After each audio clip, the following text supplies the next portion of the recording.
Les da una calurosa bienvenida a la cuarta versión del Encuentro Latinoamericano de Salud Pública, que este año tiene como tema central emancipación, contrahegemonía y salud pública en el sur. A partir de hoy, durante jornadas cortas, este 18, 19 y 20, nos reuniremos con el propósito no solo de generar un debate y una reflexión académica, práctica y política, sino además servir como escenario para dar a conocer las estrategias alternativas o procesos que todos los días se llevan a cabo en zonas rurales y urbanas del sur. Este año abordaremos 3 ejes principales. El miércoles 18 trabajaremos la salud de las poblaciones en el capitalismo actual. El jueves 19 tendremos el mundo del trabajo y los trabajadores de la salud pública. Y finalmente, el viernes 20 se trabajará resistencias, transformaciones y transiciones por la salud comunal. Recordemos que desde el año 2014 este encuentro ha reunido a grandes conferencistas en sus distintas versiones y esta no es la excepción. En esta ocasión nos acompañarán invitados internacionales como Celia Iriart de Argentina, Félix Rigoli de Uruguay, Eric Gómez Bagatún de España, Emerson Elías Meri y Ángela Amaral Santana de Brasil. E igualmente por Colombia estarán Yadira Borrero, Irene Vélez Torres y Claudia Vaca. Además de las conferencias centrales, tendremos ponencias orales y ponencias en modalidad de póster, la cual podrán apreciar en nuestra sala de exhibición virtual dentro de la plataforma web del evento. Les recordamos que estas sesiones virtuales del evento serán grabadas para las memorias del encuentro y serán tratadas conforme a la política de datos de la Universidad del Valle, que podrán consultar en la página web www.univalle.edu.com/política de tratamiento de la información personal. A continuación, tendremos la apertura e instalación del encuentro a cargo de la profesora Constanza Díaz Grajales, directora de la Escuela de Salud Pública, quien junto al profesor Julio César Mateus, director de extensión de la escuela, serán los moderadores de esta primera jornada. Profesora Constanza, bienvenida, adelante.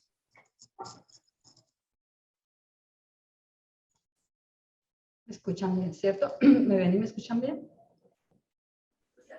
Sí, profe. Gracias. Bueno, la Escuela de Salud Pública entonces de la Universidad del Valle les da la más cordial bienvenida a nuestro cuarto encuentro latinoamericano de salud pública. Un saludo caluroso a todas, todos y todes. Nos complace contar hoy con la presencia y el saber de las profesoras Celia Iriart y Yadira Borrero, conferencistas invitadas en la sesión inaugural. Pensamos en el sur no como un sur geográfico, sino como las regiones históricamente puestas en desventajas o excluidas. Interesa conocer y reconocer el sur y aprender del sur, pues es sobre estas experiencias desde donde se podrán construir propuestas de transformación social. El capitalismo global se encuentra en una profunda crisis que venía exacerbando el carácter antidemocrático de la acción estatal. Agravada por los múltiples efectos de la pandemia del COVID-19, esta crisis se generalizó y amenazó la sostenibilidad de la vida. En palabras de Félix, la crisis pandémica es la crisis de una forma de desarrollo, o si se requiere, es producto de lo que conocemos como desarrollo, que construye formas de producir mercancías sin considerar las condiciones de producción y reproducción de la base natural, humana, animal, ambiental de la vida en la Tierra. En este contexto, un ciclo de luchas que en 2018 y 2019 estaban agitando el mundo continúan y resurgen. Estas buscan construir sociedades más justas frente a la antidemocracia de un sistema político institucional que coartó la democracia política a favor de las grandes corporaciones capitalistas transnacionales. En la pandemia, en medio de las ingentes restricciones a la movilidad y a la organización colectiva, se multiplicaron las acciones estatales que tratan de desactivar las iniciativas populares disruptivas a través de la integración de las prácticas comunitarias al sistema de gobierno. Lo no integrable es perseguido y reprimido desde lógicas jerárquicas y de opresión. Al mismo tiempo, surgen nuevas disputas sociales y políticas en forma de activismo. Se critican las dinámicas de la democracia liberal representativa y se produce el cuestionamiento a la legitimidad política. Los pueblos trasladan las construcciones colectivas y las luchas a las calles para reivindicar por la edificación de nuevos mundos con foco en la sostenibilidad de la vida. En el caso de nuestro país, del suroccidente colombiano y específicamente de la ciudad de Cali, Las movilizaciones recientes marcarán un punto de referencia para la historia, tanto por su intensidad como por su extensión temporal y territorial.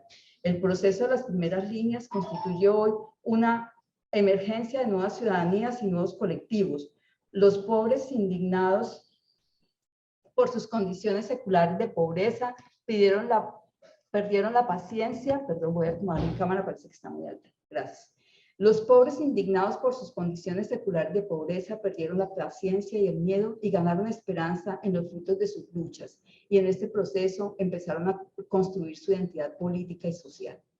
Este contexto histórico no es ajeno a la universidad y a la educación superior. Es el contexto del presente encuentro. A partir de los 80, el financiamiento público para la educación superior se ha reducido significativamente. También vivimos una crisis de lo público en el ámbito educativo. Se cuestiona permanentemente su eficiencia, su equidad y baja calidad de los grandes sistemas escolares. La universidad pública sufre los embates neoliberales desde hace varios años y por etapas. Según Orcodica, las nociones de la universidad como proyecto cultural e institución productora de bienes públicos ha pasado a un plano secundario o solo discursivo y están siendo sustituidas por un énfasis renovado en la vinculación entre educación superior y mercados.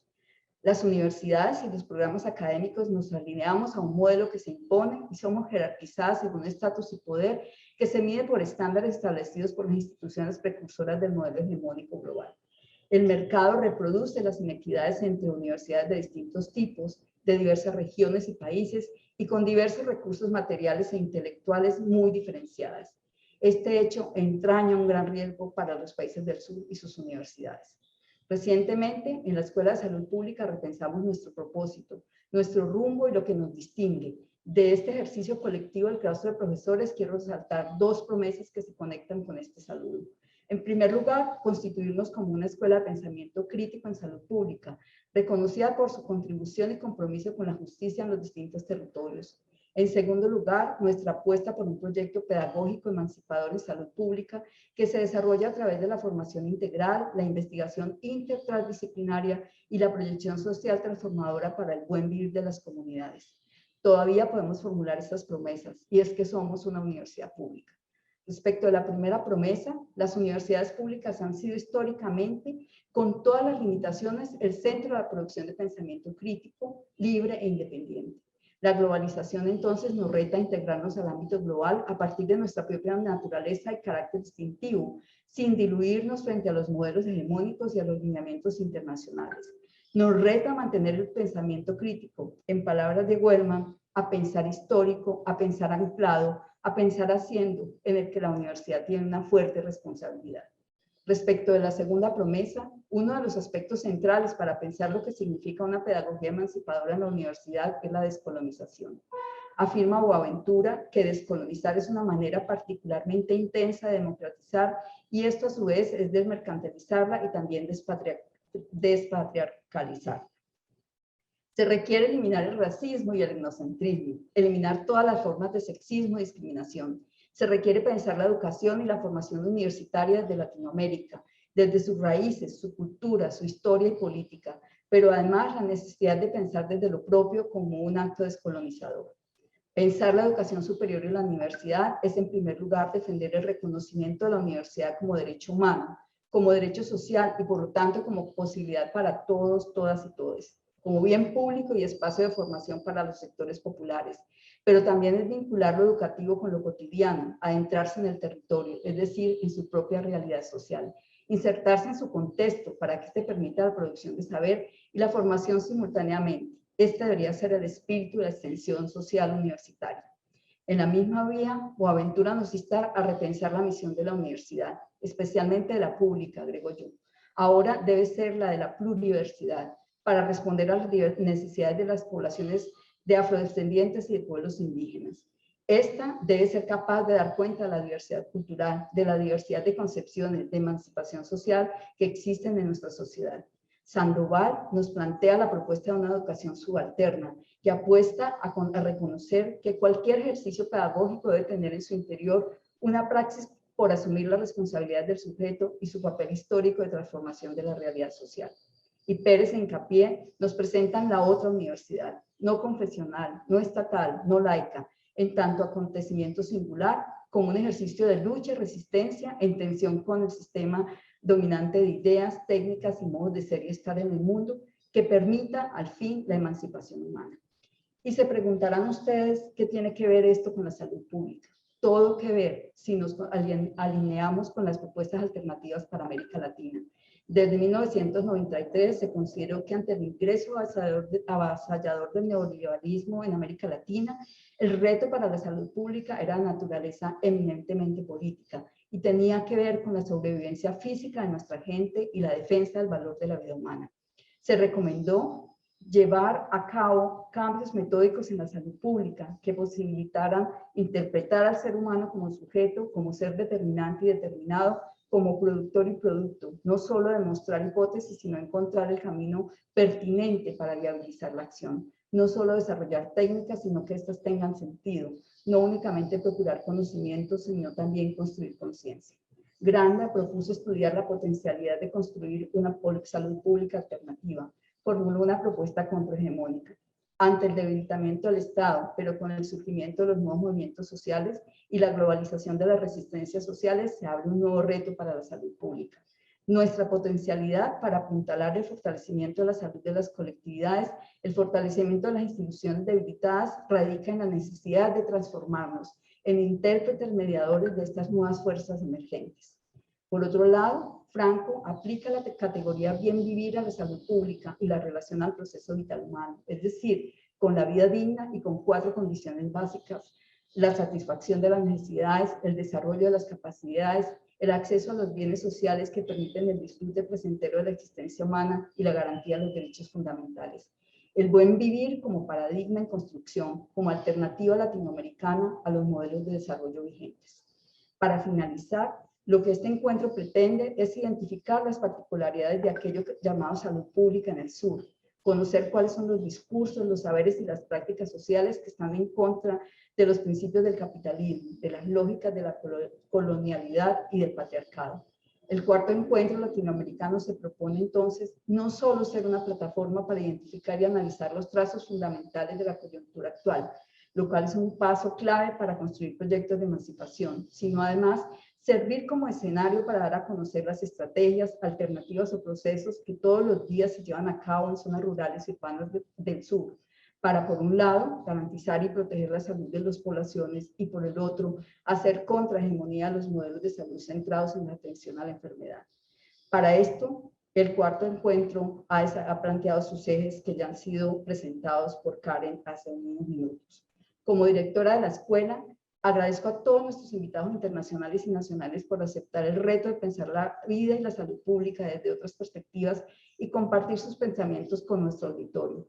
Especialmente a los profesores Fabián Méndez, María Fernanda Tovar, Janet Mosquera y Julio César Mateos, quienes me acompañaron en el comité científico, así como a los demás profesores de la escuela, quienes apoyaron su organización y acompañarán su desarrollo.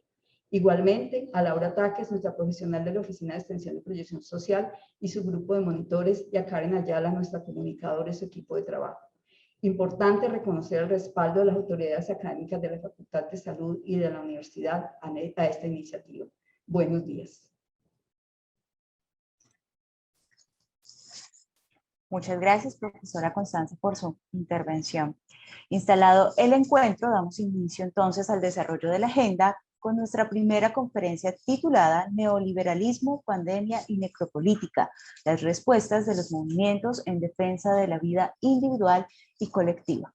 Esta conferencia tendrá una duración de 40 minutos, después de lo cual abriremos un espacio de 15 minutos para preguntas. Estas preguntas las podrán consignar a través del chat de Zoom o en el chat de la transmisión en nuestro Facebook Live. La conferencia está a cargo de Celia Iriar, quien es socióloga y profesora emérita de la Universidad de Nuevo México, Estados Unidos. Es doctora en salud colectiva y ha participado en investigaciones internacionales vinculadas con las reformas neoliberales en los sistemas de salud, especialmente en las transformaciones ocurridas en América Latina. Trabajó en el Programa Nacional de Inmunizaciones de Vigilancia Epidemiológica del Ministerio de Salud y también como jefa de investigación de la Administración Nacional de Medicamentos, Alimentos y Tecnología Médica, ANMAT. Doctora Celia, bienvenida y adelante. Bueno, muchas gracias. Un honor estar con ustedes en este congreso.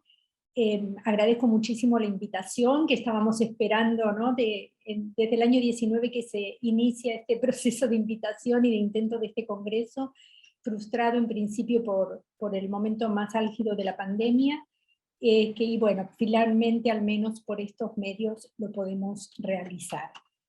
La profesora Constanza planteó un contexto muy claro y muy interesante de la situación actual, pero también de las necesidades de pensamientos críticos, de poder,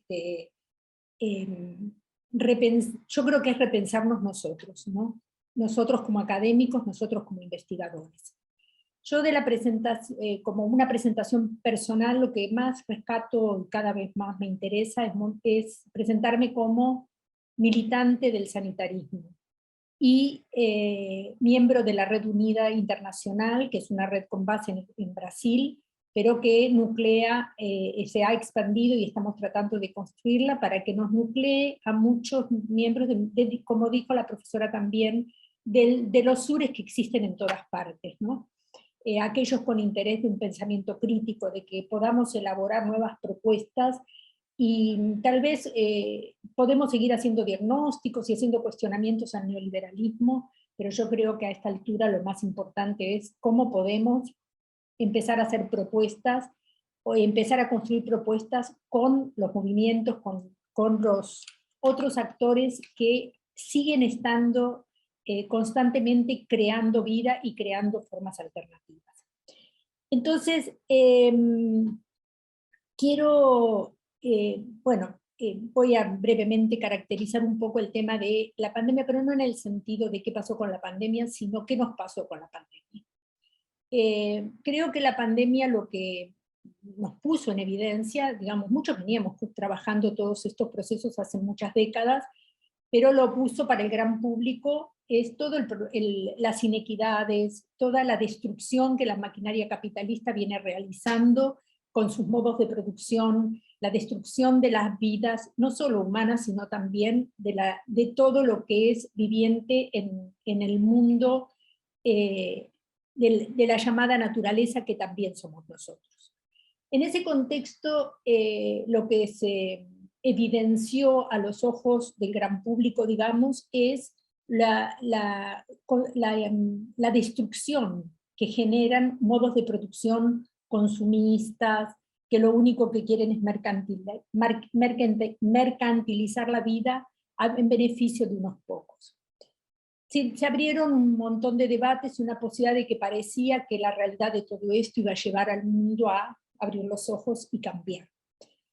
Bueno, esto no parece ser tan así, pero sí es cierto que han sucedido muchísimas, se ha abierto un mundo de posibilidades, tal vez por la pandemia, en el sentido de estas comunicaciones virtuales nos abrieron la posibilidad de contactos que antes eran muy limitados porque partían de la posibilidad de un viaje, de un encuentro, de un congreso, de muchos financiamientos, muchas veces difíciles de conseguir.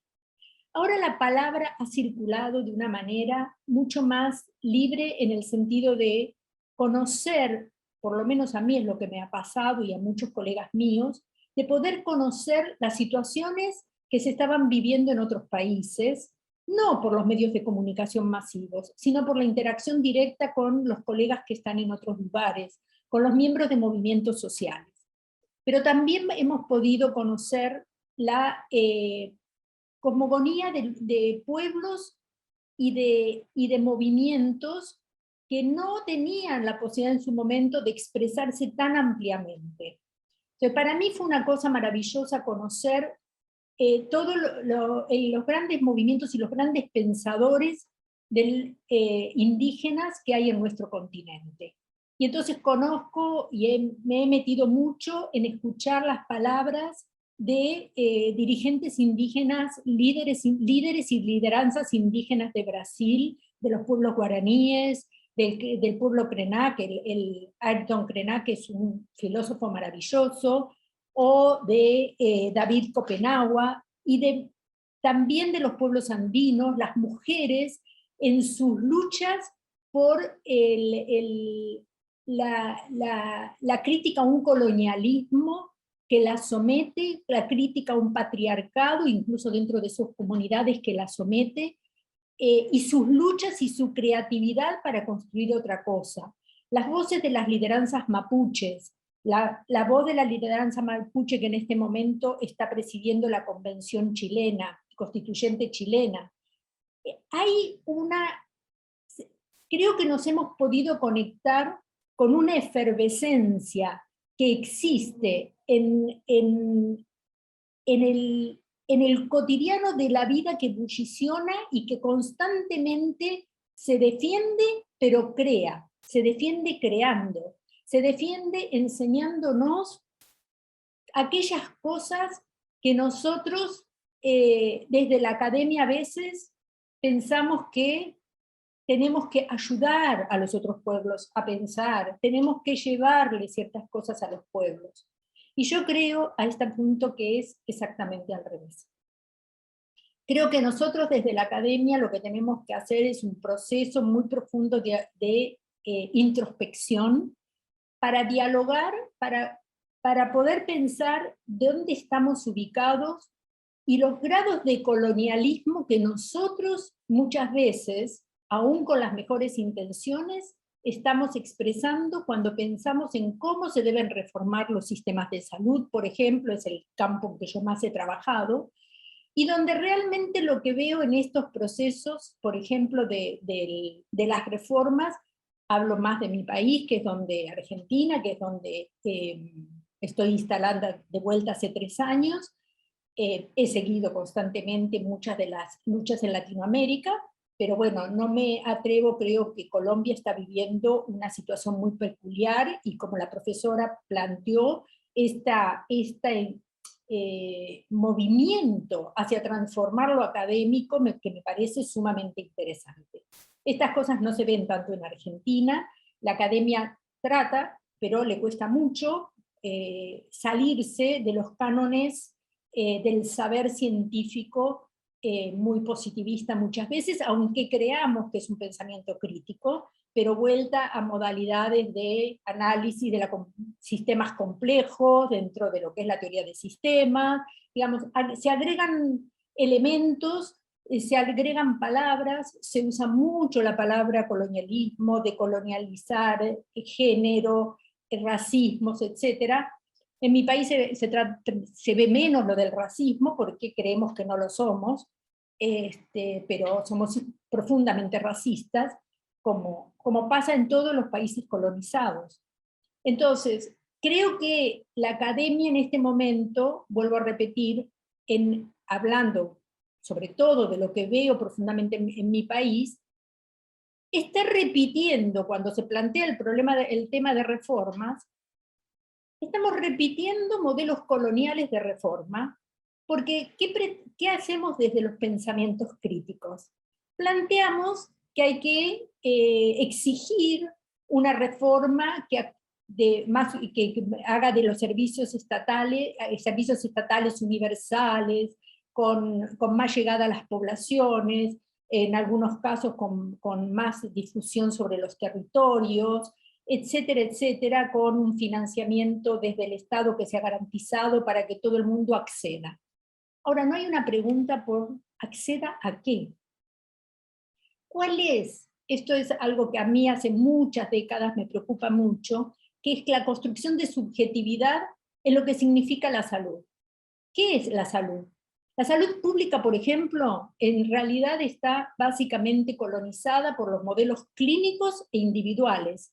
Ahora, cuando se habla de prevención, no se habla de brindemos agua potable y cloacas a la población, se habla de que más gente debe tener mediciones de su presión arterial, su colesterol, su glucosa, etc. De esto habla la salud pública hegemónica, y los factores de riesgo son lo más importante cuando es una concepción absolutamente individualista, que lo único que tiene que ver con el conjunto poblacional es que suma individuos y dice cuántos de estos tienen este riesgo.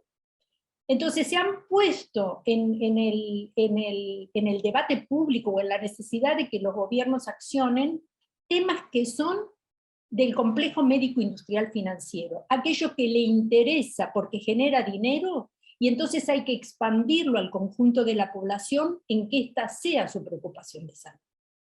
Y nosotros de alguna manera muchas veces estamos favoreciendo esto porque, bueno, estos son los modelos que vienen, el atrapamiento que hay dentro de las instituciones a que esto es lo que se sigue.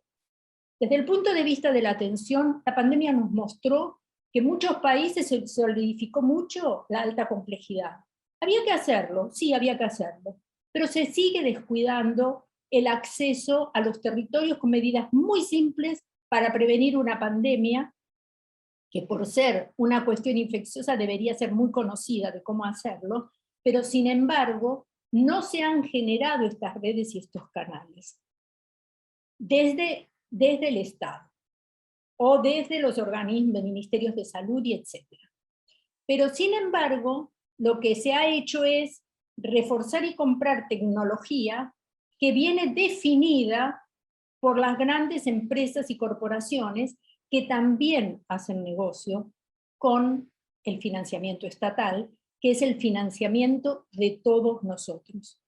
Entonces, pero no hay un gran debate. Nosotros, como pensadores críticos, estamos muy temerosos o muy lejos de terminar de comprender cómo ha penetrado el capitalismo en las instituciones estatales de servicios, donde desde allí definen cuál es el modelo de atención y definen en qué se gasta. ¿En qué gasta el Estado? En los robots para hacer cirugías. Absurdo sistema de que los hospitales públicos tienen el robot carísimo para hacer cirugía, muchas veces archivado porque no se sabe manejar, o porque como todo el mecanismo está atado además a la compra del servicio, no se compra solamente un equipo tecnológico, se compra el servicio permanente a la misma empresa y terminan siendo monopolios que consumen fortunas para necesidades muy limitadas de la población.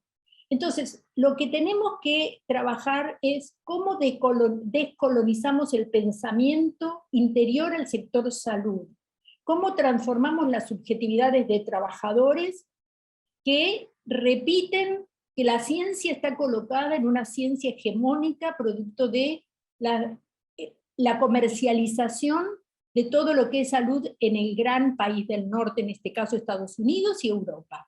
Seguimos teniendo esta colonización y seguimos sosteniéndola pensando que la solución está en repartirlo mejor, en que más gente acceda. En vez de pensar, junto con esto que yo digo que abrió la posibilidad de un gran diálogo, con estos otros grupos que hace muchas décadas o siglos vienen construyendo un modo de relación con la naturaleza y con sus propias necesidades. Voy a hablar un poquito más específicamente de los movimientos sociales, que es lo que estoy trabajando aquí en Argentina en una cartografía con otras compañeras y compañeras de los movimientos sociales, para entender estos procesos y cómo van construidos. Los movimientos sociales en Argentina se construyen desde los 90, cuando el neoliberalismo impacta brutalmente en la vida colectiva de este país, con gobiernos que instalan el neoliberalismo y desplazan a enormes masas que quedan como desempleados estructurales. Esta gente va a luchar, va a demandar, sale a demandar y a considerarse trabajadores desocupados, no desocupados, no gente que queda al margen, sino que ellos pelean por una reinserción y un reconocimiento de que lo que son trabajadores desempleados. Y ahí van construyendo políticas comunitarias que luchan para que se hagan políticas públicas. Y entonces, como ellos definen, es en donde hubo una necesidad, creamos una herramienta y construimos una forma de resolverla. Entonces hay movimientos comunitarios que tienen centrales de emergencia con ambulancias y con personal paramédico para entrar a esos barrios urbanos donde no quiere entrar el Estado con sus ambulancias o con sus paramédicos. Han construido redes de promotores de salud, tienen escuelas de formación, tienen una enorme construcción colectiva a partir de entender cuáles son las necesidades. Con lo cual, lo que yo pienso es, nosotros, como académicos, como investigadores, lo único que tenemos que hacer es sentarnos a dialogar con estos grupos, con los grupos, bueno, en el caso de Brasil, en el caso de Colombia, digamos, acá también están los afrodescendientes, pero hay comunidades mucho más importantes en Colombia, los grupos indígenas, empezar a escuchar cuáles son las necesidades. Porque esta idea que teníamos tan colonial, ¿no?, de los modelos bismarckianos, beberichianos, de organizar los sistemas de salud, como un modelo único para todo el mundo el mismo, no tiene ningún sentido, porque lo único que esto hace es penetrar la comercialización del espacio sanitario y no resolver las necesidades de la población, que son muy basadas en lo local en cuanto hay diferentes necesidades, diferentes epidemiologías, diferentes formas de enfermar y morir. Para lo cual hay que constituir nuevas formas organizativas y ver dónde se infiltran estos procesos de colonialismo y de subordinación hacia la máquina destructiva del capitalismo. Entonces, yo lo que creo es, hay que ir construyendo una cuestión entre saberes, donde los saberes están, y no digo que nosotros desde la academia no tengamos nada para decir, pero lo que es clarísimo es que tenemos mucho menos para decir en este momento que lo que tienen para decir los movimientos que han estado allí, los grupos indígenas, los grupos afrodescendientes que han estado allí reexistiendo, porque se han tenido que reinventar y luchar en contra de estos procesos, encontrando las formas en que ellos demandan que cada cosa se constituya en una política pública. Entonces, me parece que se abre una ventana muy interesante para que, bueno, esto que están planteando, que están haciendo en la universidad, en la Escuela de Salud Pública, me parece maravilloso, porque esto debería estar pasando en la mayoría de las escuelas, que como dices, es pública, pero a veces respondiendo a los intereses más comerciales, porque se termina adosando a políticas de investigación, a políticas de educación, que nada tienen que ver con las necesidades de nuestra gente. Yo creo que la posibilidad de entre saberes significa no aprender y reproducir nosotros, sino atraer a todos estos grupos a diversos ámbitos, a los universitarios, a todo, para que transmitan el saber. Porque también el tema es que las universidades muchas veces limitan el acceso de otros por falta de títulos. Somos unos con ciertos títulos los que podemos hablar. Y yo creo que también tenemos que poner en cuestionamiento la idea de la representación. No podemos representar un discurso simplemente comentándolo.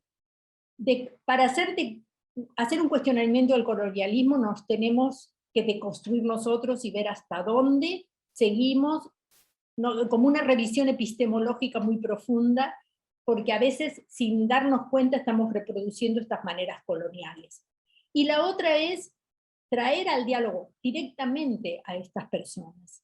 Ellos son los que pueden transmitir, porque nosotros, desde nuestra cosmogonía, más occidental y cristiana, digamos, no llegamos a comprender a veces el significado que tienen estas cuestiones que son vivenciales, que son de una cosmogonía diferente de ver el mundo.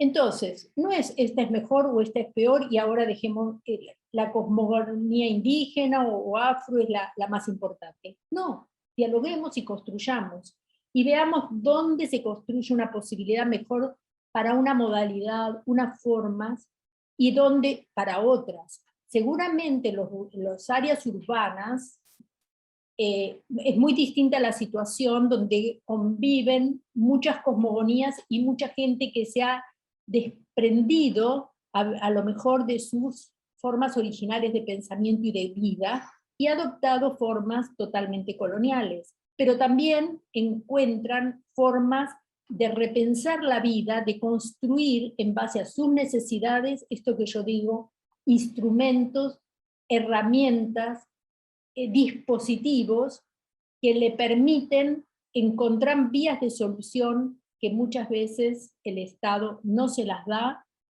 por negación, por no querer hacerlo, o por falta de comprensión de cuáles son las necesidades de esas comunidades y cómo se organizan. Entonces, a mí me parece que estamos en un tiempo muy interesante a pesar de lo doloroso y lo difícil. Colombia con sus manifestaciones, Cali con sus, el activismo que se ha visto, la solidaridad entre profesores, estudiantes y la gente de los sectores indígenas, muestra esto, Chile muestra. Entonces, yo creo que hay mucha dificultad, pero también estamos en una situación en la cual tenemos grandes posibilidades de repensar. Tenemos que repensar el Estado. La profesora también mencionó esta cuestión de qué Estado estamos hablando. Entonces yo creo que cuando hablamos del Estado, en muchos casos nos ha quedado una concepción del siglo XIX, ¿no? Y una concepción donde aparece como el Estado asimilado a lo público y al bien común.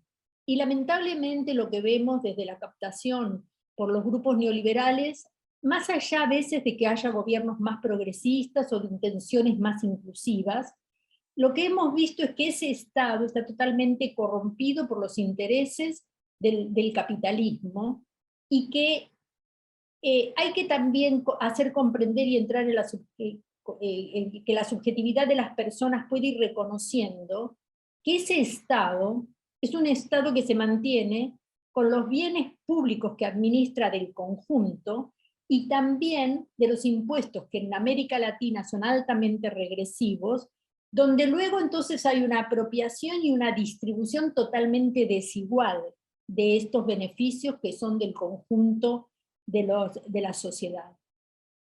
Entonces hay que acompañar a estos movimientos sociales en sus luchas por construir políticas públicas con control social, para que ese Estado distribuya el dinero donde debe ser distribuido y no donde las políticas públicas lo definan. Sabemos que interceder en las políticas públicas no se hace fácil si no es con lucha, porque lo que también es clarísimo es que nada de esto va a pasar, no va a haber ningún cambio mágico simplemente porque expliquemos racionalmente. Estamos llenos de estadísticas que muestran el horror que el capitalismo está generando. Y esto no mueve un ápice la balanza. Incluso hay situaciones que son muy dramáticas, es la transparencia del horror. Justamente comentaba con Emerson Meri, que va a estar mañana, hace un poco, de cómo de alguna manera todo se televisa, todo se muestra en tiempo real, nos asustamos y nos preocupamos, pero no hay una posibilidad de reacción. Hablo de la represión feroz que hubo en Colombia, la represión feroz que hubo en Chile en su momento, y tantas otras, ¿no?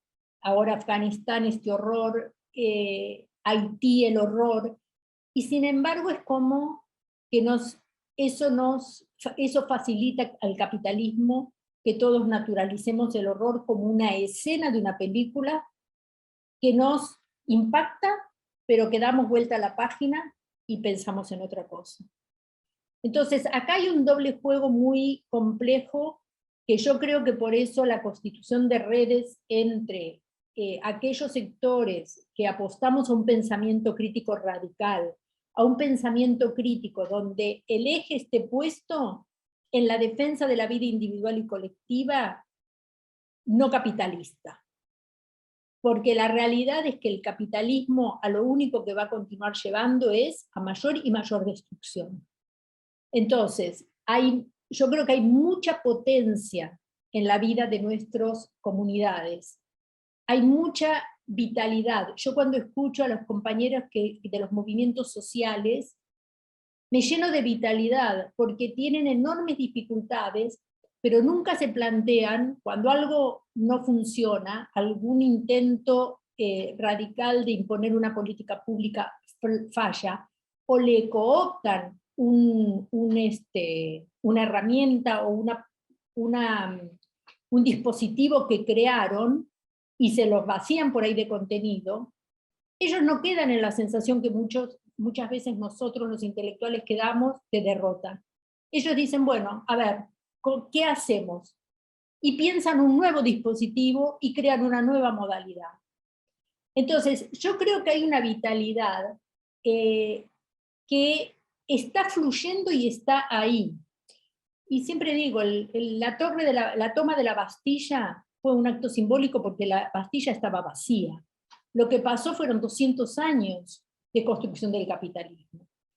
Hace décadas que nos imponen el neoliberalismo y las políticas más necropolíticas que existen de destrucción de la vida, que vuelvo a repetir, no es sola la de los humanos.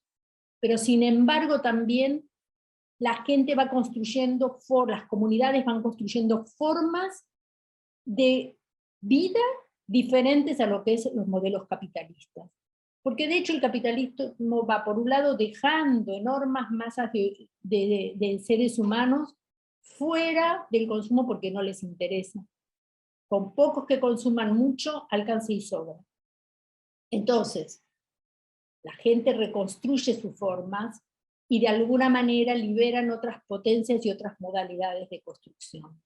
Yo, pese a las dificultades que vemos, son muy optimista al ver iniciativas como las de ustedes, los movimientos sociales en los que trabajo, escuchar la potencia que tienen las comunidades indígenas, ver cómo esta parodia que a veces tenemos de elecciones, de estados, de democracias, de supuestas democracias, cada vez van cayendo más el velo de lo vacuo, lo representacional de un capitalismo salvaje, y la gente va reconstruyendo entonces otras formas que van creando vida y van creando posibilidades diferentes de menor consumo, de otras formas de conexión con el mundo, la vida y la naturaleza. Entonces, bueno, yo voy a dejar por aquí y bueno, encantada de escuchar comentarios, porque esto lo que para mí es interesante es esto, que creemos un diálogo. Yo no tengo el saber, esto es como cosas que me van apareciendo en la medida en que voy pensando las situaciones, y creo que la red entre todos nosotros es algo de una potencia enorme y que no tenemos que perder. Bueno, agradezco mucho y acá estoy para que comentemos con los participantes si les interesa algunas cosas. Gracias. Muchísimas gracias, profesora. Vamos entonces a hacer una ronda de conversación, preguntas sobre su presentación. Y bueno, voy a transmitir una primera pregunta que me pasa el profesor Julio César Mateos, quien es nuestro comoderador, y por supuesto, profesor Mateos, si quiere encender su micrófono y su cámara, adelante. Vamos a hacer una primera pregunta y es la siguiente. En casi todas las constituciones se abren canales de participación social, pero ¿dónde funcionan? ¿Por qué funcionan o por qué no funcionan? ¿Cuál es su experiencia? ¿Cuál es su saber? El sentido que tiene para usted esta pregunta. Bueno, no soy una especialista en el tema de las constituciones, pero de hecho lo que creo es que en última instancia las constituciones son parte del juego democrático establecido por el liberalismo, las formas liberales de democracia. Entonces, es lo mismo que cualquier ley. Hay leyes muy buenas, pero que no se aplican. O sea, la cuestión, por eso digo yo, para mí es cómo la gente se puede apropiar. Yo creo que las políticas se pueden apropiar en la medida en que se generan desde las propias comunidades y se defienden por las propias comunidades para que sean realmente aplicadas. Mario Testa siempre decía respecto al Congreso que era un cementerio de leyes, porque es cierto, tenemos legislaciones muy buenas. Por ejemplo, en Argentina la de salud mental es una muy buena legislación, pero ya tiene más de 10 años y no se aplica en la mayoría de los lugares. Entonces, el tema para mí es cómo se constituye la posibilidad de que el público, de que la gente se haga cargo en el sentido, no de que además tienen que asumir esa responsabilidad, sino de que entiendan que es un derecho propio el defender la salud y qué tipo de salud. Digamos, lamentablemente se ha construido toda una idea de, por un lado están los derechos en las constituciones en algunos casos y demás, pero queda vacío, porque ¿qué es este derecho? ¿Y el derecho a recibir qué? Si el Estado lo que abre es el derecho a recibir una salud mercantilizada, porque las corporaciones lo que quieren es que los estados gasten muchos en ciertos medicamentos, en ciertas tecnologías, pero eso no le brinda salud a la gente. Pero, vuelvo a repetir, la construcción subjetiva que se ha hecho ha traspasado, porque, bueno, como en algunos estudios yo he trabajado esta idea de la creación del consumidor de salud. Ya no les importa la idea de un paciente que el médico va moldeando, sino además llegar a un público como consumidor a decirle qué es lo que necesita, como necesita una zapatilla de tenis especial y de tal marca, necesita tal tipo de salud. Entonces, esto es un proceso que tenemos que deconstruir, porque si la gente no asume cuál es su derecho y se rediscuten las necesidades, y se plantean esto como políticas públicas, o sea, la política pública venida desde las comunidades hacia el Estado, y la defensa de esas políticas, es muy difícil que se transforme algo.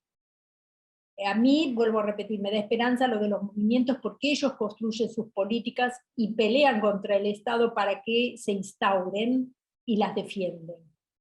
Esto es lo que a mí me parece un poquito más alentador.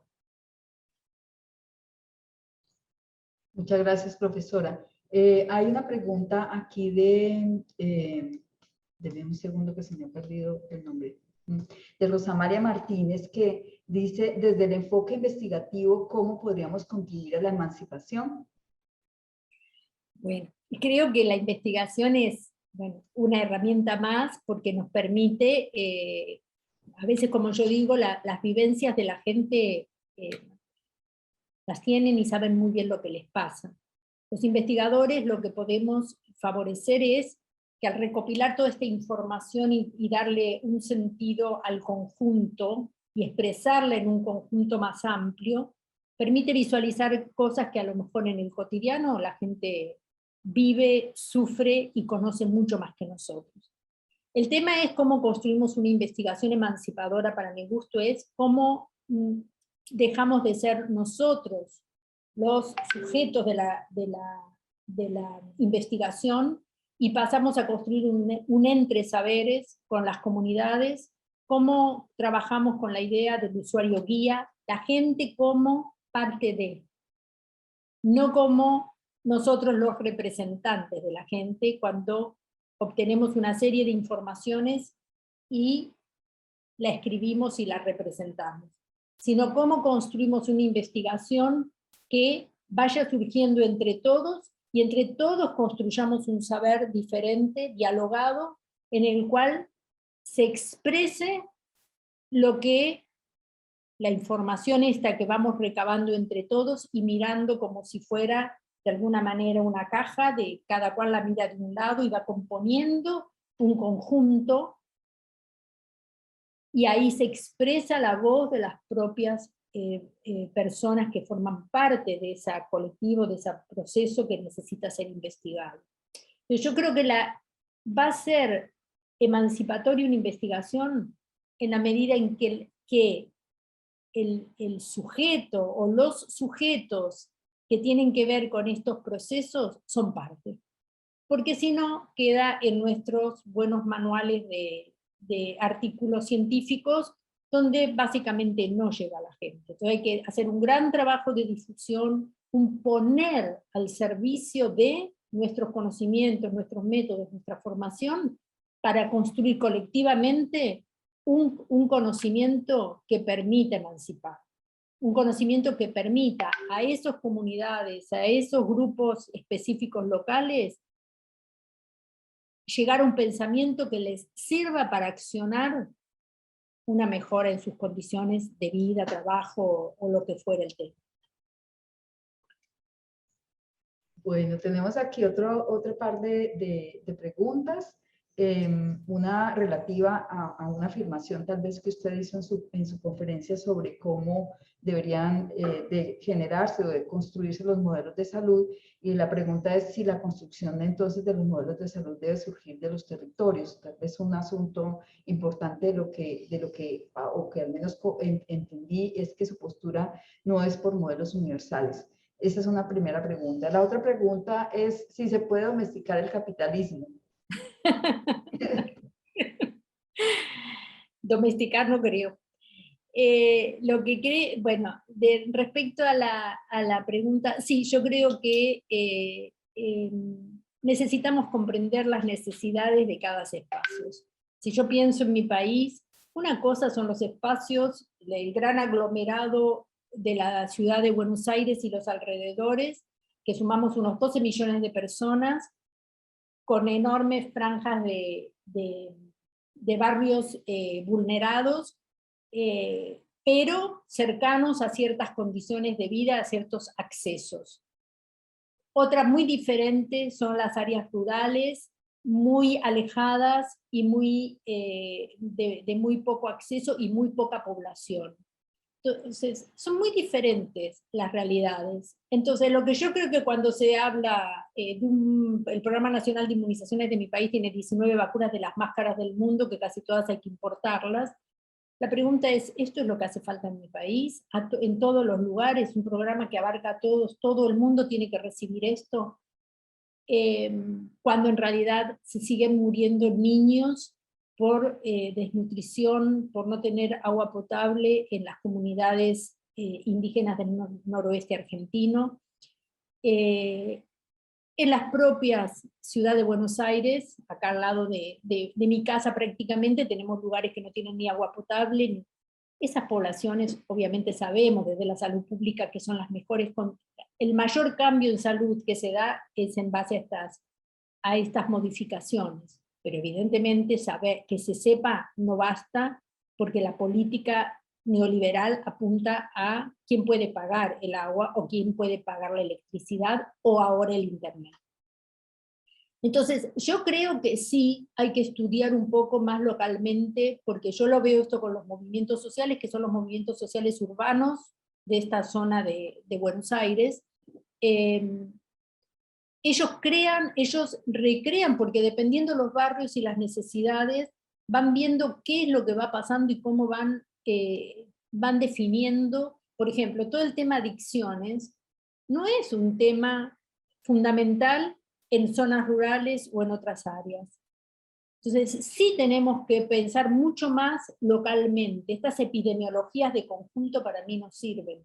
Para mí sirve entender qué son los procesos que se van viviendo a nivel más micro, más locales, no es locales de 4 personas, sino de ciertos aglomerados y de ciertas comunidades que reflejan un tipo de necesidades y posibilidades de solución que ellos mismos construyen, que deben ser apoyadas. Y con respecto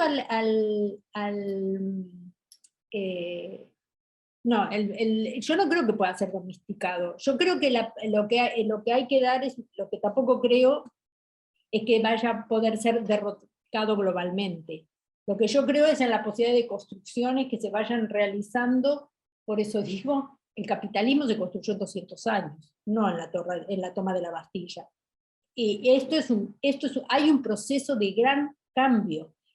lo que se vio en Colombia, lo que se vio en Chile en su momento, lo que es el movimiento feminista, la ola verde, la cantidad de gente que se va moviendo y movilizando y construyendo pensamiento y llevando su pensamiento a más y más lugares, desde los grupos locales, yo creo que es un síntoma de esto. Lo vamos a ver nosotros, yo posiblemente no menos que otros, pero lo que sí hay que ver es que la cosa está en ebullición. No es algo que la dominación nos tiene paralizados y no pasa nada, pasan muchas cosas. En las últimas, yo diría, 1 y 2 décadas, ha habido cambios fundamentales en las formas de lucha, de organización, de generar movimiento. Bueno, hasta aquí para esto, que bueno, claro, no es esto. Sería lindísimo por una larga charla donde podamos entre todos pensar esto, ¿no? Más que solamente escucharme a mí. Gracias. Bueno, voy a leer tal vez, una pregunta, una pregunta comentada. Bueno, tal vez 3 preguntas las voy a ir presentando para que usted pueda responder. Creo que tenemos 5 minutos más con la profesora. Entonces, Andrés, si no, Andrés me avisa. La primera es que en el panorama mundial se observan grandes diferencias en equidad, y la pregunta es si tiene que ver esto con la participación social en esta diversidad o si todo es atribuido al grado de implementación del capitalismo. Por otra parte, digamos, Anthony Gómez dice que le comprende que construir la salud no es ir a una comunidad a imponer dinámicas políticas y tampoco paralelizar el sistema de salud con brigadas recurrentes, ni proseguir en la política de acceso que es incluso en conjunto a la cobertura a una bandera neoliberal para demostrar efectividad. Y que lo cual no tiene presente a las comunidades dispersas, sino dialogar con las comunidades en general, particular con ese poder popular, y construir un diálogo en salud en vías del avance hacia la toma de decisiones colectivas para ir reformulando un modelo comercial, desde un modelo comercial hacia un modelo intercultural.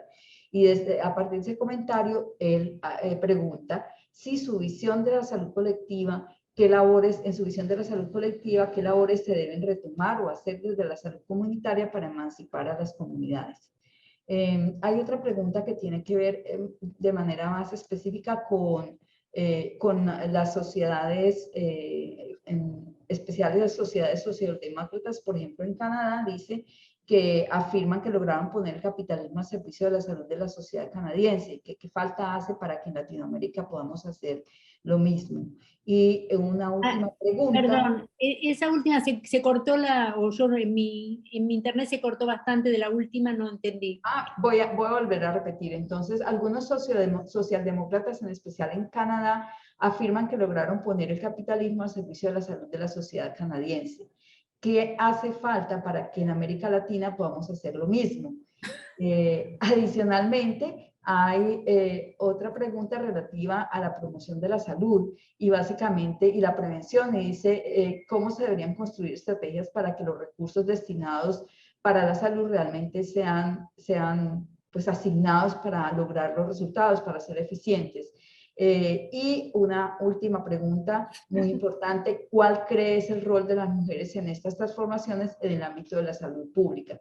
Profe, nos quedan 5 minutos, así que para ver cómo logra conciliar hasta donde alcancemos a responder. Si no, bueno, hay el tema de la inequidad. Bueno, creo que la inequidad es un proceso que va generando este capitalismo cada vez más inequitativo, más concentrador y demás. Pero la pregunta también tiene que ver con, que se enlaza con algunas de las otras, es ¿para qué salud? O sea, inequitativo respecto a qué, respecto a cómo, a qué consumimos de salud, inequitativo a qué tenemos de agua potable y buenos alimentos, soberanía alimentaria. O sea, creo que todo esto es lo que tenemos que repensar. ¿Cuál es la salud? Que también se enlaza con esto. hacer más eficiente la promoción y la prevención de qué. O sea, lo que tenemos que plantearnos es qué es el concepto salud-enfermedad, salud-padecimiento, atención. ¿Qué es esto? Porque si esto es el consumo, el tener más tecnología, que a todos les llegue la tecnología, que a todos les llegue controlarse su presión y su cosa, y entonces después tomar medicamentos, esto es una historia con la cual yo no comparto, y que creo que esto es lo que ha distorsionado mucho, porque lo que pasa es que las condiciones de vida y trabajo de la gente genera, o los alimentos que se dan desde muy pequeños a los niños, genera que ahora, los niños tienen presión alta, los niños tienen, bueno, claro, si le vamos a dar alimentación y unas formas de vida que va generando esto es lo que vamos a lograr. Entonces, yo creo que sí que las comunidades tienen sus saberes y sus prácticas. También hay una colonización de todas estas modalidades donde la gente cree que poder acceder a más medicamentos o más tomografías es mejor, y hay que trabajar todos estos elementos, porque si no quedamos en una situación de estar atrapados con cuál es el modelo. Esta es la primera discusión que tenemos que darnos y dar. ¿Qué es el modelo? ¿Qué es salud? ¿A qué consideramos salud? Y volver a la fuente, a brevar en fuentes, que ya se discutió hace muchos años, los 60, los 70 se discutía todo esto, pero a veces van quedando como atrapadas en esta subjetividad creada por el capitalismo. Y voy finalmente a plantear lo de las mujeres. Yo creo que el rol de las mujeres es fundamental, porque lo que vemos es, por ejemplo, las comunidades indígenas luchan contra el patriarcado de sus propios varones, que muchas veces son los perpetradores de ciertas violencias de género y de ciertas situaciones, en una subordinación colonizada del hombre blanco y en una reproducción subordinada y colonizada del papel que el hombre blanco tiene. Entonces, yo creo que las mujeres están dando unas batallas fundamentales en reconstruir la subjetividad. Justamente en estos procesos es donde se ponen en evidencia la potencia que tiene los movimientos antipatriarcales, los feminismos de distintas características, que van poniendo en la sociedad, instalando un pensamiento que estaba negado. Entonces, yo creo que es fundamental estos procesos que se están dando y que van haciendo transformaciones profundas, no sin lucha. Realmente la reacción de los hombres contra estos movimientos es brutal. La cantidad de femicidios es brutal, porque el hombre se siente como acorralado y sin saber qué, porque tampoco tiene instrumentos diferentes para repensarse en una diferente sociedad. Pero todo esto se está construyendo. Entonces, yo creo que es fundamental. Me parece que me pasé de tiempo. No, profesora, está muy bien. Estamos entonces finalizando. No tenemos tiempo, creo, de hacer otras preguntas, pero las vamos a recoger, si las vamos a pasar a la profesora, las que quedaron aquí pendientes, para ver si las podemos incluir en el chat, una respuesta, o si por correo electrónico las circulamos. En este momento, entonces, le doy paso a Karen. Muchísimas gracias, profesora Iris. Gracias. Muchas gracias a ustedes. Muchísimas gracias a la profesora Constanza, igualmente a la profesora Cecilia por toda la participación. Continuamos entonces con la segunda conferencia del día, titulada Resistencias contra hegemonía y luchas por la salud, a cargo de Yadira Borrero, quien es experta en el tema de luchas y movimientos sociales por la salud, igualmente activista en la instancia por la salud y la seguridad social en Colombia. Yadira es doctora en salud pública y cuenta con un postdoctorado del Instituto de Salud Colectiva de la Universidad Federal de Salvador de Bahía en Brasil. Para esta conferencia tendremos la misma dinámica que la anterior. Tendrá una duración de 40 minutos, después de lo cual tendremos un espacio de 15 minutos para preguntas, las cuales pueden consignar a través del chat de Zoom o del Facebook Live. Doctora Yadira, bienvenida y adelante. Bueno, muchas gracias. Bueno, yo quiero empezar por decir que Estoy muy emocionada de poder compartir este espacio con la profesora Celia, pues yo la he leído toda la vida, le tengo una profunda admiración y respeto, y porque me parece también muy importante, muy interesante que un programa, una escuela de salud pública como la de la Universidad del Valle esté abriendo las puertas a estos debates. Entonces me parece un hecho pues, muy interesante, muy poderoso también simbólicamente, muy poderoso intelectualmente. Entonces pues siento que es como un gran reto. Voy a compartir una presentación que realmente tiene más imágenes que cualquier otra cosa, pero tienen que darme un segundo porque yo no soy la más hábil con la tecnología. Les pido excusas por mi lentitud y ya voy a tratar de compartir. Un segundo, compartir. Listo. Bueno, quiero empezar por decir que las profes de la Universidad del Valle me han pedido que conversara un poco teóricamente sobre algunos conceptos que orientaban esta discusión y sobre todo sobre el concepto de hegemonía. Y yo pensaba, escuchando a la profe Celia, que ella hizo mucho énfasis en los espacios, pues lo que llamamos las fisuras que este periodo hegemónico del capitalismo están abriendo, y como ella dice, anunciando las posibilidades de otro mundo, de otro proyecto de sociedad. Pero cuando hablamos de hegemonías, entonces toca como poner, siguiente. Toca poner un poco la mira en también cuáles son los asuntos que no permiten que se construya esta manera de habitar, esta manera de producir, esta manera de reproducir la sociedad, donde están un poco, digamos, las talanqueras, las barreras que han hecho que hacen que tanto este modelo que es tan brutalmente inequitativo, que genera tantísimo sufrimiento social, sufrimiento psíquico, heridas morales, etcétera, se perpetúe, se haya mantenido en el tiempo, y a veces muchos lo vemos como que con una enorme capacidad de recrearse a sí mismo para perpetuarse, frente a todos los procesos de resistencia que, como la profe Celia dice, son multicolores, son diversos, se distribuyen en todo el planeta. Entonces, para poder tratar de cumplir un poco como el acuerdo que había hecho con Connie y con Janet específicamente, que fue las profes con las que hablé, yo quisiera empezar por hacer algunas anotaciones teóricas. Espero hacerlo un poquito rápido sobre esta idea de hegemonías y contrahegemonías. Voy a plantear cuáles son algunas de los aristas o ejes centrales de lo que se ha llamado la crisis de la hegemonía neoliberal. En un segundo momento, después un poco voy a detener en algunos elementos que están construyendo hoy, que se pueden estar configurando hoy como alternativas contrahegemónicas frente a esta hegemonía neoliberal. Y seguramente aquí vamos a tener muchas coincidencias y convergencias con lo que ha planteado la profesora Constanza, con lo que ha planteado la profe Celia.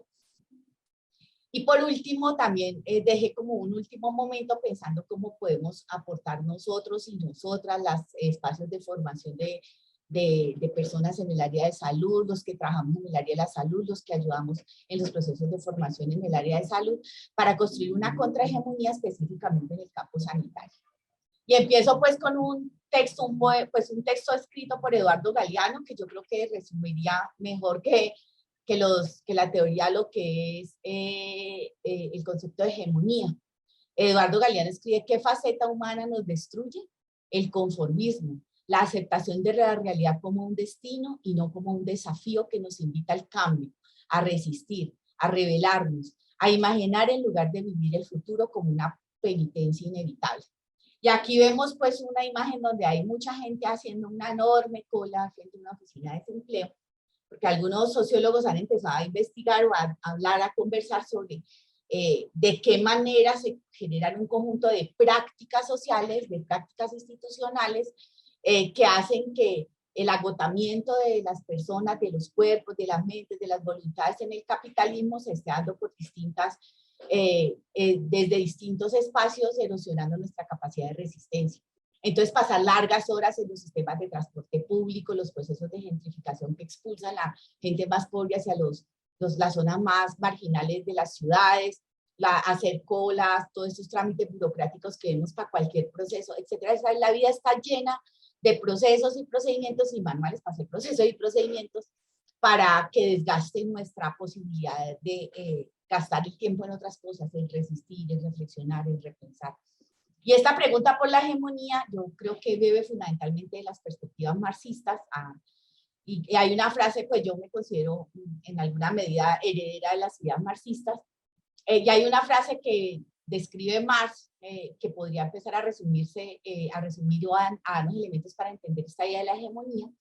Y es cuando él dice que las ideas de las clases dominantes son las ideas dominantes de cada época. Es decir, lo que dicen, piensan, los modos de vida, las prácticas sociales, las ideas políticas, las ideas económicas, etcétera, de las élites de la dominación, en este caso de la élite burguesa, capitalista, patriarcal, colonial, etcétera, dominantes, se van volviendo el etos cultural de una sociedad mayoritariamente, porque nunca la hegemonía es absoluta y siempre la hegemonía tiene espacios para la confrontación y la fisura. En ese sentido, uno de los teóricos que más, digamos, piensa la idea de la hegemonía del campo marxista es Gramsci, y Gramsci pone a discutir la hegemonía ya no solamente como la posibilidad de controlar el proceso productivo, los medios de producción, es decir, tener control sobre la economía, sino que lo pone en una dimensión de lo cultural y lo moral. Es decir, el orden social, que es un orden social, se mantiene y se puede reproducir permanentemente, porque las ideas que orientan ese orden social, en este caso las ideas que orientan este momento, no solo este momento de capitalismo neoliberal, sino digamos lo que ha permitido la persistencia del capitalismo, es porque los valores, las formas de vida, las prácticas culturales se han impuesto por distintas vías al conjunto de la sociedad, por vía de la religión, por vía de los sistemas educativos, por vía del consumo, por ejemplo, cultural, por vía de establecer unos modelos culturales de lo que debe ser, de lo que es esperable, deseable. Yo diría que esto que es el proyecto modernizador del modelo civilizatorio que se ha impuesto y que además en el momento de la globalización ha aparecido como, o intentó en una primera etapa aparecer como un modelo deseable, como un modelo más hegemónico y homogéneo, ¿no? Este proyecto, digamos, civilizador, este modelo civilizador que implicaba o que tiene dimensiones económicas, políticas, culturales y morales, es apropiado por los sujetos de todas las clases sociales, de todos los grupos sociales, por lo que podemos llamar el campo subalterno, como si fuera nuestros propios proyectos de vida, nuestras propias ideas de democracia, nuestras propias ideas políticas, etc. Entonces, el gran reto que tenemos es también pensar cómo podemos deconstruir esa hegemonía, cómo podemos hacer un contrapeso, cómo podemos construir socialmente alternativas, no solamente en términos de las relaciones económicas, sino en términos de todo el modelo cultural. Por eso yo hoy, después de muchos años, creo que si los cambios no se dan en la esfera de lo cultural, en la esfera de lo simbólico, si las transformaciones profundas no se hacen, digamos, en la esfera de lo societal, transformar estructuras políticas y estructuras económicas de arriba para abajo tampoco nos va a garantizar una transformación profunda de la sociedad. Pero digamos que esa hegemonía se ha reconfigurado sobre todo a partir de la década de los 70 y yo así quiero hacer un poquito de énfasis y es señalar 4 características del discurso y de los valores que nos ha vendido este nuevo momento de hegemonía neoliberal para que todos parezcamos tan cómodos, o por lo menos las grandes mayorías mundiales, incluyendo parte de los sectores populares, clases medias, parezcamos tan cómodos en este modelo, emulándolo en una entrampada que no nos permite como salir de él, y por supuesto las clases medias, las profesiones liberales en buena medida, como son las profesiones del área de la salud. Primero, esta idea del individuo, ¿no? Que nace en la modernidad, pero que además hay un fortalecimiento de que nosotros, los sujetos, si desarrollamos nuestras capacidades, nuestras potencialidades, podemos a través de la meritocracia cambiar los destinos de nuestras vidas y tener un lugar importante en nuestra sociedad. Y estas historias, pues, de las pocas personas que de pobres salen a muy, muy ricas, a multimillonarios, estas historias de personas que con muchísimo esfuerzo logran posicionarse o en grandes cargos corporativos o acá, es la historia de la meritocracia, ¿no? Entonces, que nos vende por un lado la idea de un individuo que tiene la responsabilidad de asumir el lugar que ocupa en la sociedad, pero por el otro lado, tiene que reconocer a sí mismo que lo que haga, el lugar que ocupa, bueno o malo en el orden social, es producto de su esfuerzo, de su sacrificio, de su disciplina. Y sin embargo, por el otro lado, ese mismo individuo debe mostrar formas de consumo ampliado para poder tener un lugar en la sociedad y para ser útil al mercado. Es decir, tiene que garantizar que compra cosas, que cambia el carro, la casa, que cambia, yo no sé, los equipos electrónicos como marcadores de estatus social que se van renovando permanentemente y que permiten al mismo tiempo que ese individuo muestre que es un exitazo social y por el otro lado mantenga este círculo productivo capitalista. Quien no logra esto es un perdedor en esta sociedad y esta idea ha sido vendida. Entonces el problema de salir adelante es un problema mío y de mi familia y no de las estructuras sociales ni de los órdenes políticos y económicos que nos están constituyendo. Entonces no es fácil ver esto porque todos tenemos tan interiorizado en nuestra subjetividad que el problema es de individual, en el mejor de los casos familiar, que nos es imposible o es muy difícil salir de ese entrampamiento. De hecho, los que de alguna manera logran obtener un cierto éxito social, entonces piensan que eso se fue fundamentalmente a sus propias capacidades y no a otra cosa. La segunda característica de esta hegemonía actual es una desconfianza total por el Estado. Pero digamos, no desde el lugar que lo plantea la profe Celia, de un Estado que ha sido ausente, inclusive en las comunidades, sino un Estado que es corrupto, que es ineficiente, que está burocratizado y por eso hay que entregar todo al mercado, porque el mercado es el gran actor que va a resolver los problemas sociales, el gran actor que va a lograr la regulación del orden social, es el todopoderoso actor neutral, justo, que permite una distribución de acuerdo a las capacidades individuales, pero también a las capacidades colectivas. Y una especie de confianza o una especie de acto de fe en la democracia como la conocemos hoy, sobre todo en una democracia formal, una democracia donde es más importante mantener los procesos y los procedimientos, los periodos de elección, las elecciones rituales estos de elección cada cierto tiempo que ponerle contenido a esa palabra, se vacía de contenido el sentido de la palabra democracia, no dialoga con las necesidades sociales, no dialoga con la necesidad de fortalecimiento de una democracia radical, sustantiva, democracia económica, política, epistémica, etcétera, sino una democracia que se limita a los procesos y los procedimientos formales y los procesos de elección, y esto es lo que se defiende a ultranza en esta hegemonía neoliberal. Y el otro asunto que me parece muy importante llamar la atención es que esta hegemonía también se logra porque las distintas formas de dominación que han sido escritas, dominación, subordinación, están fuertemente articuladas. No es posible pensar esta hegemonía del capitalismo neoliberal si no se piensa que está articulada tanto a las estructuras patriarcales, racistas y coloniales que se han construido o que se han profundizado en la modernidad.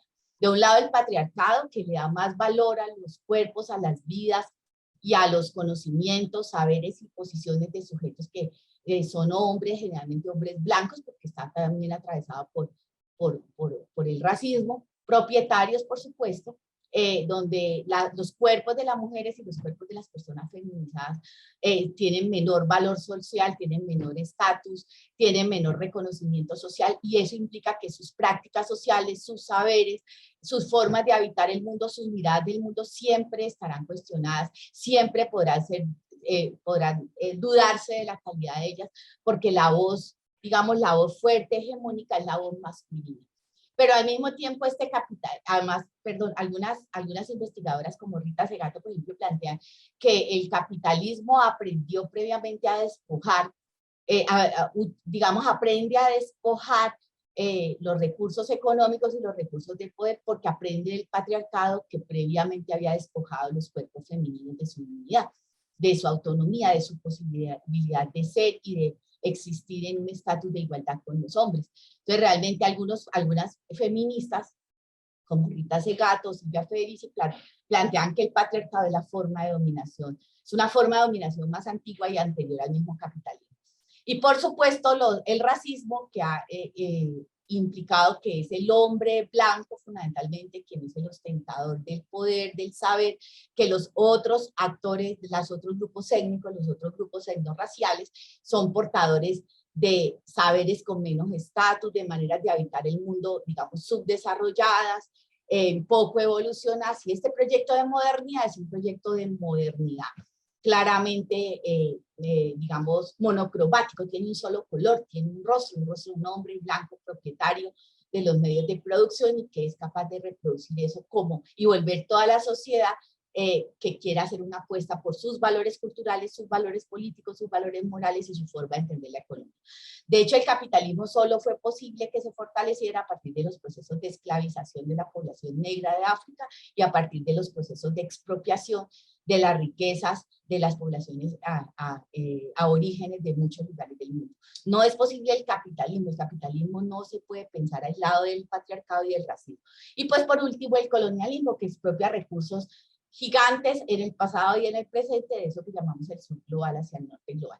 Entonces, una cosa que llama la atención y que tenemos que estar pendientes es que esta hegemonía es posible no solamente porque es una hegemonía capitalista, sino porque es una hegemonía que articula distintas formas de dominación, que articula de una manera coherente el capitalismo, el patriarcado, el colonialismo y el racismo.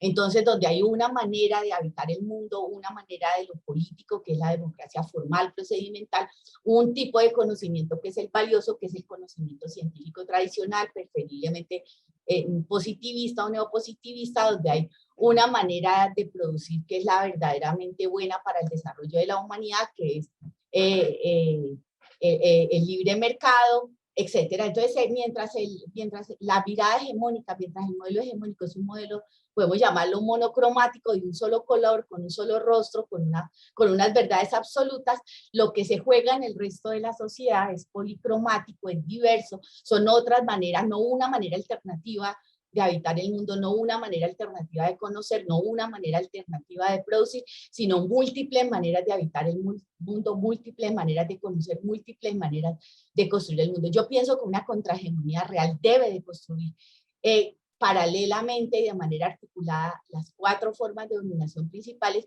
y debe pasar no de un color monocromático a otro color monocromático, sino que tiene que dar cabida a la diversidad de voces, de maneras de habitar, de maneras de soñar, de maneras de construir, de maneras de pensar y de maneras de tejer las realidades que son diversas y son bastante diferentes para toda la humanidad. Bueno, ya me paré como medio tonto mostrar esta gráfica, pero creo que valía la pena recordar que este modelo hegemónico ha permitido una hiperconcentración de la riqueza en una pequeña élite mundial que no pasa del 1% y que además con lo que pasó con lo que está pasando con la pandemia de COVID-19, mejor reconocerla como una pandemia. Paradójicamente, mientras millones de seres humanos morían, millones de seres humanos tenían peores condiciones de vida, mayores precariedades, la riqueza se concentraba en un grupo mucho menor y además de eso, los mayores ricos de la humanidad aumentaron su riqueza durante este periodo de estar sin dinero. ¿Cuáles son, digamos, algunas de las características de esta crisis de hegemonía que hoy plantean muchos autores? Entre ellos una mujer que me parece muy interesante, que es Nancy Fraser, Boaventura de Sousa, bueno, hay muchos autores que están pensando sobre este tema de la fractura que hoy tiene la hegemonía neoliberal. Y voy a anotar 4 aristas que me parecen centrales. La primera, y lo plantea, por ejemplo, Renan Vega para Colombia, dice, la dinámica económica ya no habla con la sociedad, ¿sí? En este momento las nuevas formas de acumulación del capital incluso se dan ya en procesos financieros, de financiarización. Hay una gran precarización no solo de la calidad del trabajo, lo que se llamaba trabajo precario, sino hoy lo que algunos llaman vidas precarias, precarización de la vida de millones de seres humanos que están excluidos de todo, incluso de posibilidad de acceder a cosas básicas de la vida como agua potable o servicios de alcantarillado o unos mínimos vitales de alimentación y unos mínimos vitales, un ingreso mínimo vital. Y esto ha generado lo que vimos en todo el mundo, que son movilizaciones como Wall Street, que aparecía para el 99%.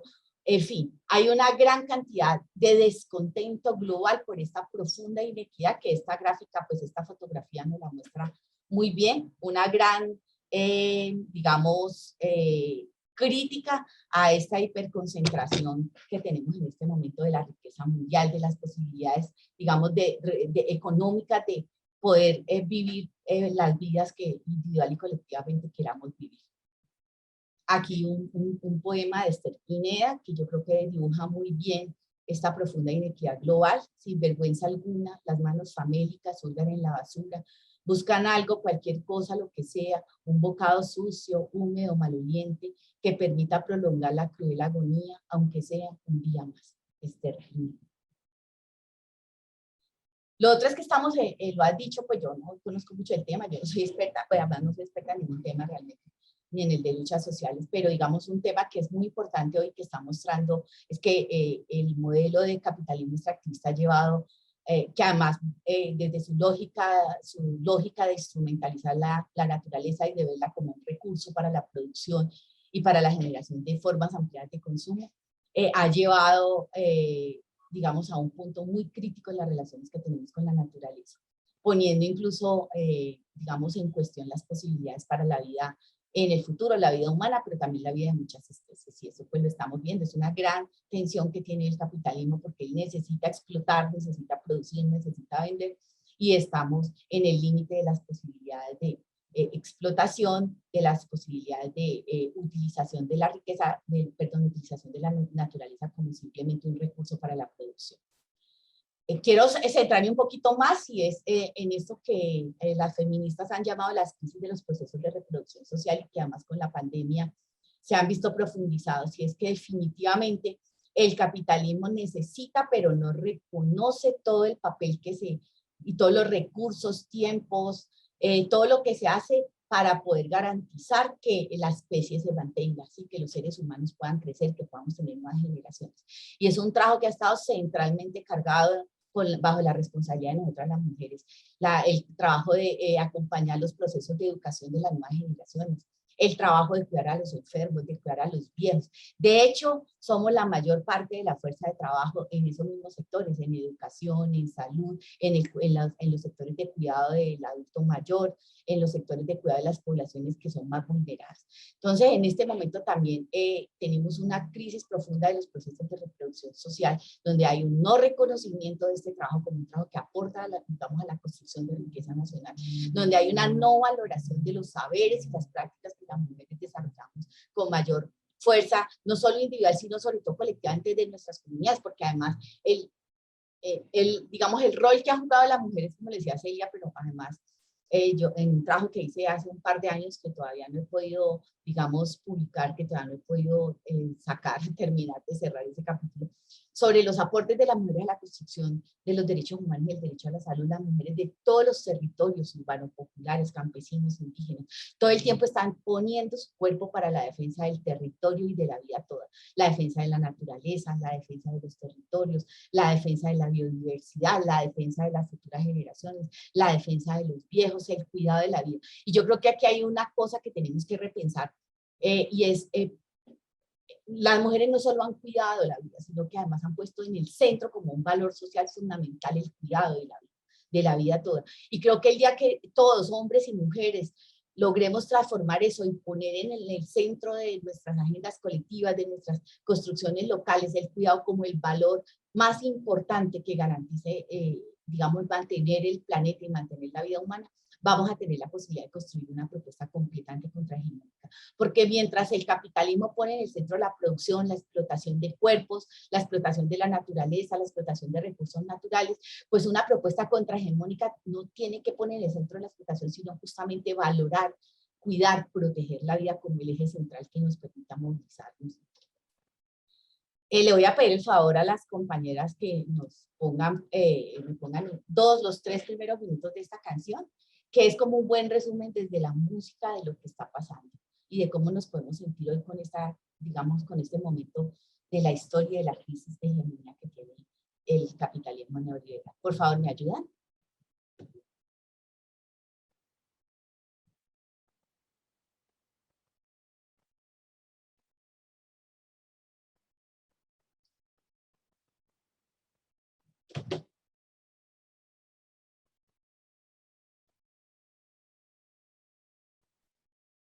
Un momento, por favor.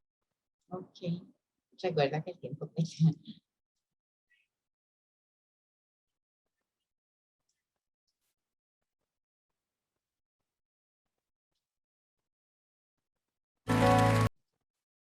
Bueno, es que yo creo que a veces el arte tiene mejor pillado lo que pasa que el mundo académico, ¿no? La última tensión que quiero llamar la atención es la crisis de la democracia formal, ¿no? Mientras hay una gran demanda de los actores subalternos por una democracia radical, sustantiva, por una democracia económica, social, por una democracia epistémica. Nuestro Estado y nuestras instituciones siguen pegadas solamente a los niveles de una democracia formal, una democracia procedimental que realmente no está significando o no está garantizando ninguna transformación en las condiciones de vida de la vida. Se están construyendo alternativas contrahegemónicas hoy. Yo me sumo a lo que dice la profe Celia. Yo creo también, eso es como un rayón por haber leído muchas cosas de sociología histórica. Yo les cuento que hoy creo más en el futuro que en el presente, es decir, tengo más esperanza en que sí estamos en medio de una ola de transformación social, en lo que llama Maestre Stanfa un cambio de época, pero que como todas las transformaciones sociales, este modelo hegemónico va a pelear con uñas, dientes, garras para evitar su caída, y que eso nos va a costar todavía muchísimo dolor y muchísimo sufrimiento. Y podemos ver procesos de movilización a lo largo y ancho de todo el planeta que son muy, muy importantes. Y voy a llamar, pues ya dado que la profe Celia habló mucho de lo que están haciendo los procesos de los piqueteros, de los movimientos que se conocen como piqueteros, voy a llamar la atención sobre dos actores que hoy también son muy importantes en la agenda pública. De un lado, los movimientos feministas y de mujeres, esta lucha también que empieza a ser más visible con las luchas del Cono Sur para el derecho al aborto, y con la huelga general, que marcan también un cambio en los discursos, de alguna manera un matiz en los discursos del movimiento feminista. Ya no es solamente las demandas por nuestros derechos como mujeres, por la autonomía de nuestro cuerpo, por la posibilidad de decidir sobre nuestros cuerpos, sobre nuestro derecho a ser o no mamás, etcétera, por la justicia reproductiva, sino que la agenda feminista reconoce hoy en el centro la lucha toda por la reproducción social, por todas las condiciones que garantice el cuidado de la vida. Entonces las mujeres están peleando temas de educación, de salud, de protecciones sociales, de pensiones, de bienestar. En fin, la agenda feminista global hoy no se limita solamente a los derechos de las mujeres, sino que está ampliada, digamos, a lo que son las condiciones para la posibilidad de una vida a otra, ¿no? De una vida que pueda ser vivida, donde las sociedades, donde las comunidades, donde los colectivos y donde los seres humanos concretos podamos desarrollar los proyectos de vida que queremos vivir. Y porque también esa agenda plantea la urgente necesidad de que todas las vidas sean valoradas, ¿no? De que todos tengamos iguales derechos a igual valoración de nuestra existencia en el mundo, y no solo a igual dignidad formal jurídica, sino práctica. Y el segundo actor que me parece que emerge con mucha fuerza, sobre todo en América Latina hoy, es lo que son los jóvenes, pero no los jóvenes de los movimientos educativos, que han sido actores muy importantes de las luchas sociales en los últimos 20, 30 años, incluso desde la década del 60 han sido actores centrales de la transformación social, tanto los estudiantes de secundaria como los estudiantes de universitaria. Sino hoy los jóvenes que no tienen proyectos de futuro, que no tienen derecho que son parte de la población, que parece una población despojada de todo, despojada de un presente, despojada de un futuro, lo que César Giraldo llamó los ni estudian ni trabajan, que son los jóvenes de nuestras barriadas populares, que hoy están peleando con toda la fuerza, y que lo vimos en Cali, en Bogotá, en las últimas movilizaciones en Colombia, están peleando con toda la fuerza la posibilidad y el derecho a tener un proyecto de futuro, el derecho a que sus vidas también sean vidas valoradas, sean vidas reconocidas, sean vidas, a poder construir vidas que ellos consideren que merezcan la pena ser vividas.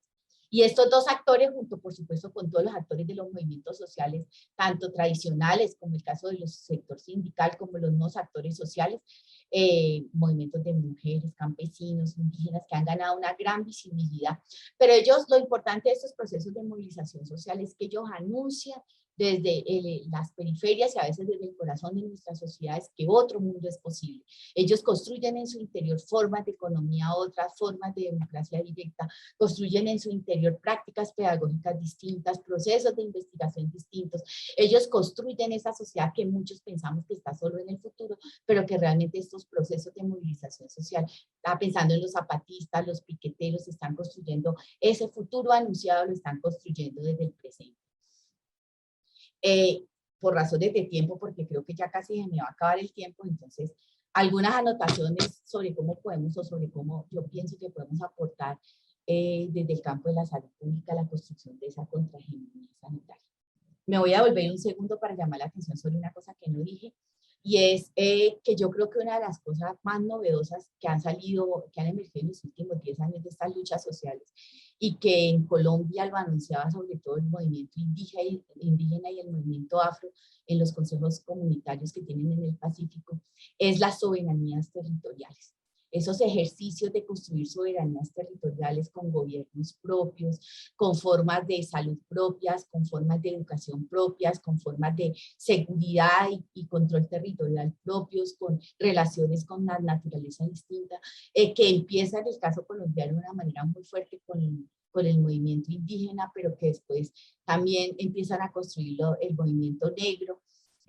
Después reivindican las zonas campesinas, el movimiento campesino, pero hoy se extiende también a las urbes. Y creo que esta sindemia puso a la gente, sobre todo de las ciudades, de las grandes ciudades, a las habitantes de los sectores urbanos populares en Colombia, porque por supuesto la experiencia de otros países puede ser de mayor duración, puso a pensar en clave de soberanía territorial. Yo lo veo muy fuertemente ahora en la ciudad de Medellín, y la gente está empezando a dar más puntadas, fortaleciendo los procesos de soberanía alimentaria y de soberanía sanitaria, que son dos pilares muy fuertes para las comunidades.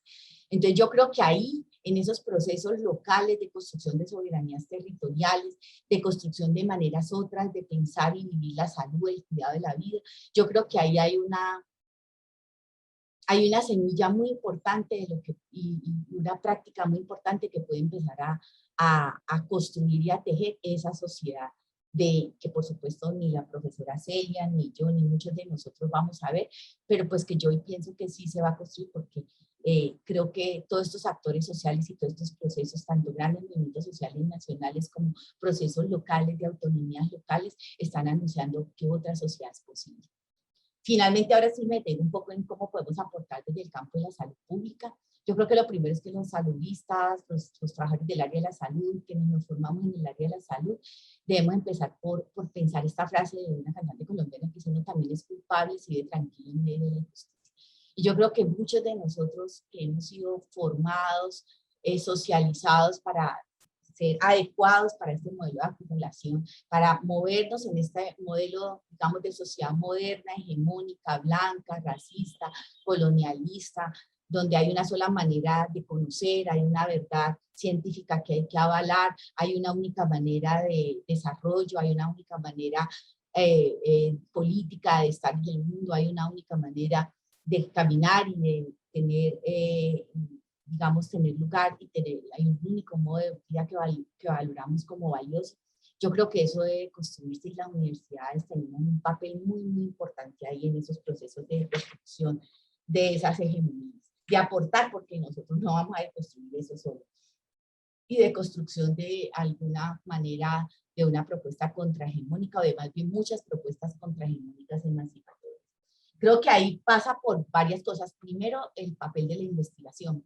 En los últimos años las universidades, no sé, en otras áreas, en otros países me imagino que sí, pero en Colombia las universidades le han apostado fuertemente al capitalismo cognitivo, y en el área de salud está muy fuerte. Nos preocupa más publicar en las mejores revistas, pero no estamos generando un conocimiento, digamos, adecuado a nuestra realidad. No nos estamos haciendo preguntas con nuestras realidades locales, no estamos pensando la investigación desde otros lugares epistémicos.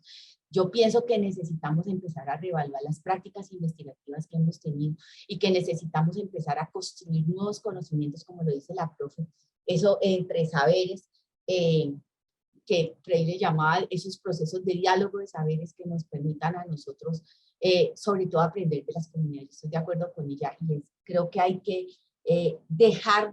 las comunidades no nos necesitan para organizarse, para movilizarse, para luchar. Nosotros los necesitamos más para repensarnos, para recrear lo que hemos pensado hasta ahora, lo que hemos investigado, lo que hemos conocido.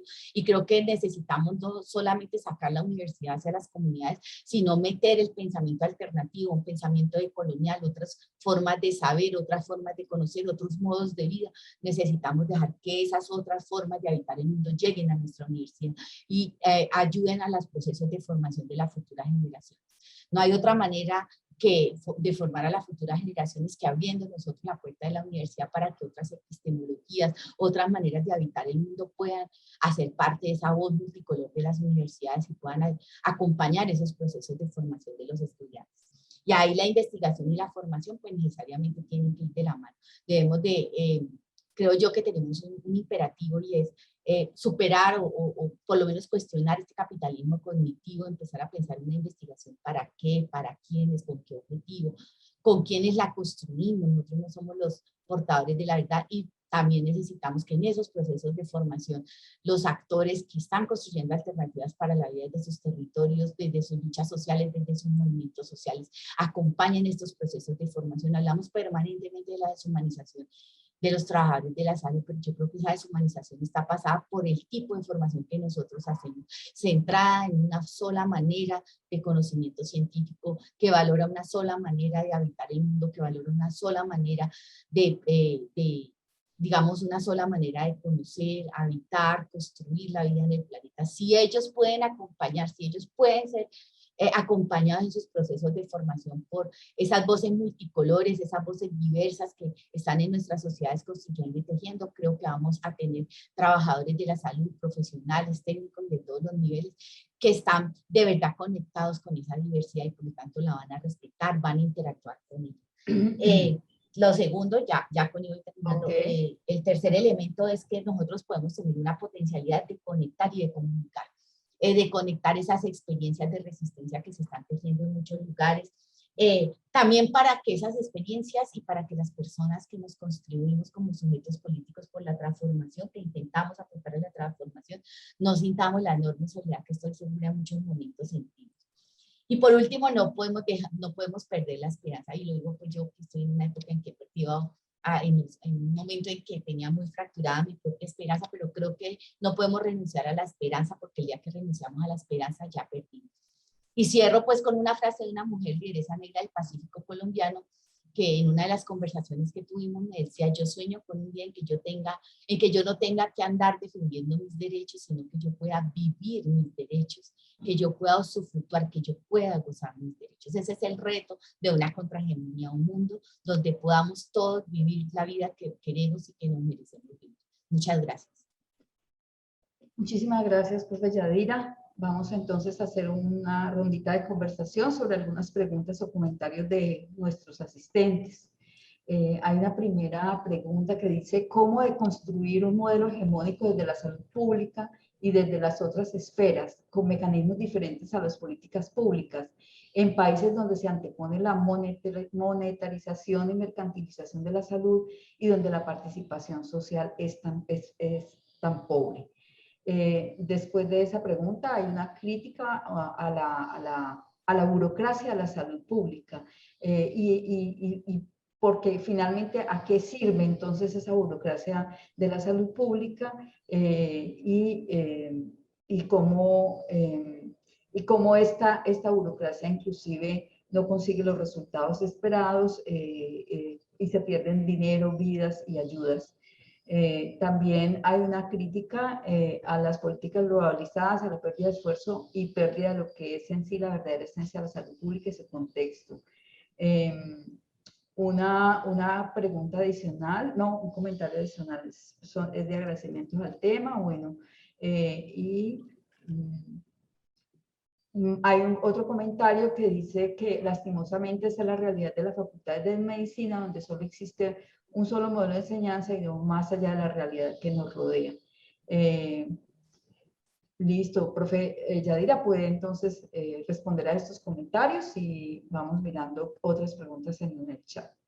Bueno, dice cómo deconstruir este modelo hegemónico de la salud pública. Yo creo que lo primero pues es como reconocer que no hay una única salud pública, ¿no? Yo creo que la salud pública, como muchos campos, es un campo de disputa conceptual, es un campo de disputa metodológico, y yo creo que hay distintas saludes públicas, por decirlo de alguna manera, y que eso hace un campo muy fuerte de contienda, que se ve claramente en las corrientes de pensamiento: la salud colectiva, la medicina social, la salud pública tradicional, la salud pública alternativa, campos que están en disputa, y yo creo que el primer paso para para empezar a construir eso es que lo cuestionemos, ¿no? Lo cuestionemos. Yo desde qué lugar estoy hablando y lo cuestionemos es en nosotros mismos, ¿no? Desde qué lugar estoy hablando, yo hacerme consciente yo desde qué paradigmas estoy hablando. Cuando yo me miro y me doy cuenta que yo soy colonial, que yo soy patriarcal, que yo soy clasista, que yo soy racista, que me mueve de una forma de mirar el mundo, no solo, digamos, desde el conocimiento de la salud pública, sino desde la manera como yo, como sujeto humano, habito el mundo, y empiezo a darme cuenta de eso. El segundo camino es hacerme cargo de esas cosas que no me gustan de mí. Si yo quiero hacer un proceso de transformación social, yo digo con mucho respeto, yo creo que la transformación pasa por nuestros cuerpos, pasa por nuestras propias experiencias de vida.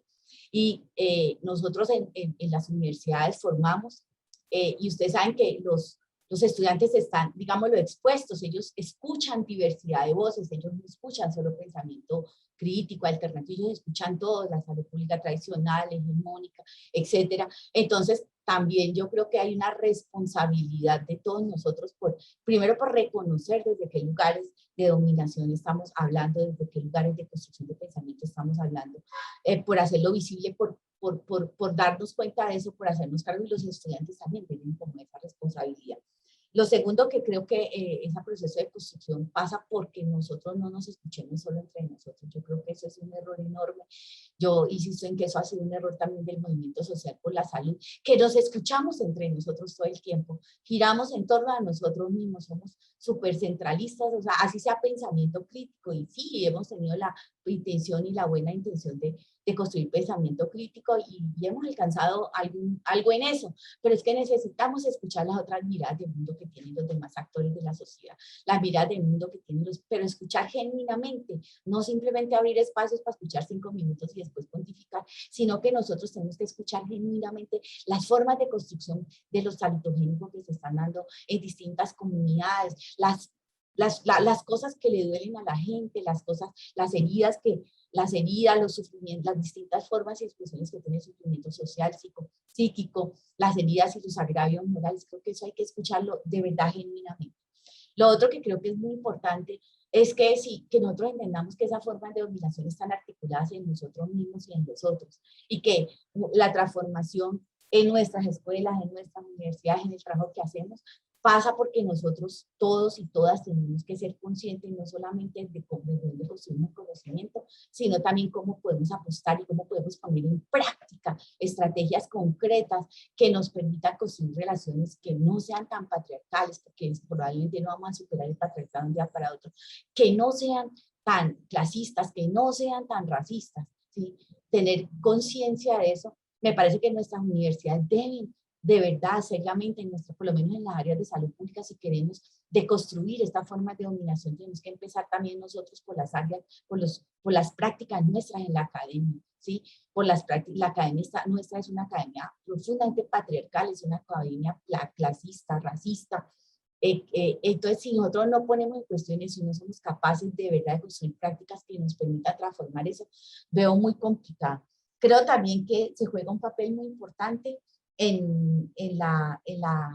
dices que en la participación. Yo aquí quiero hacer una anotación muy específica de nuestro país, que quizá ya la profe Celia lo vive diferente en Argentina, y es que en este país la participación, no solamente por los instrumentos que el Estado tiene, instrumentos formales, espacios formales de participación, es una participación instrumental.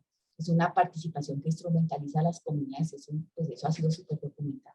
Sino también que cuando las comunidades, cuando los procesos sociales, cuando los sujetos se construyen como sujetos políticos y pasan a la esfera de denuncia, a la esfera de lucha social, desafortunadamente hay que reconocer que este país es supremamente violento en su respuesta. Es uno de los estados, yo diría que es uno de los estados más violentos del mundo en respuesta a las luchas sociales. Por ejemplo, somos el país con mayor asesinato de líderes y lideresas ambientales. Llevamos en este momento más de 1.600 líderes y lideresas asesinadas desde la firma del Acuerdo de Paz. Mientras que en Chile, por ejemplo, se hablaba, no recuerdo la cifra exacta, pero más o menos 30 personas asesinadas durante un año y pico de lucha chilena hasta que se logró el acuerdo frente a la Asamblea Nacional Constituyente.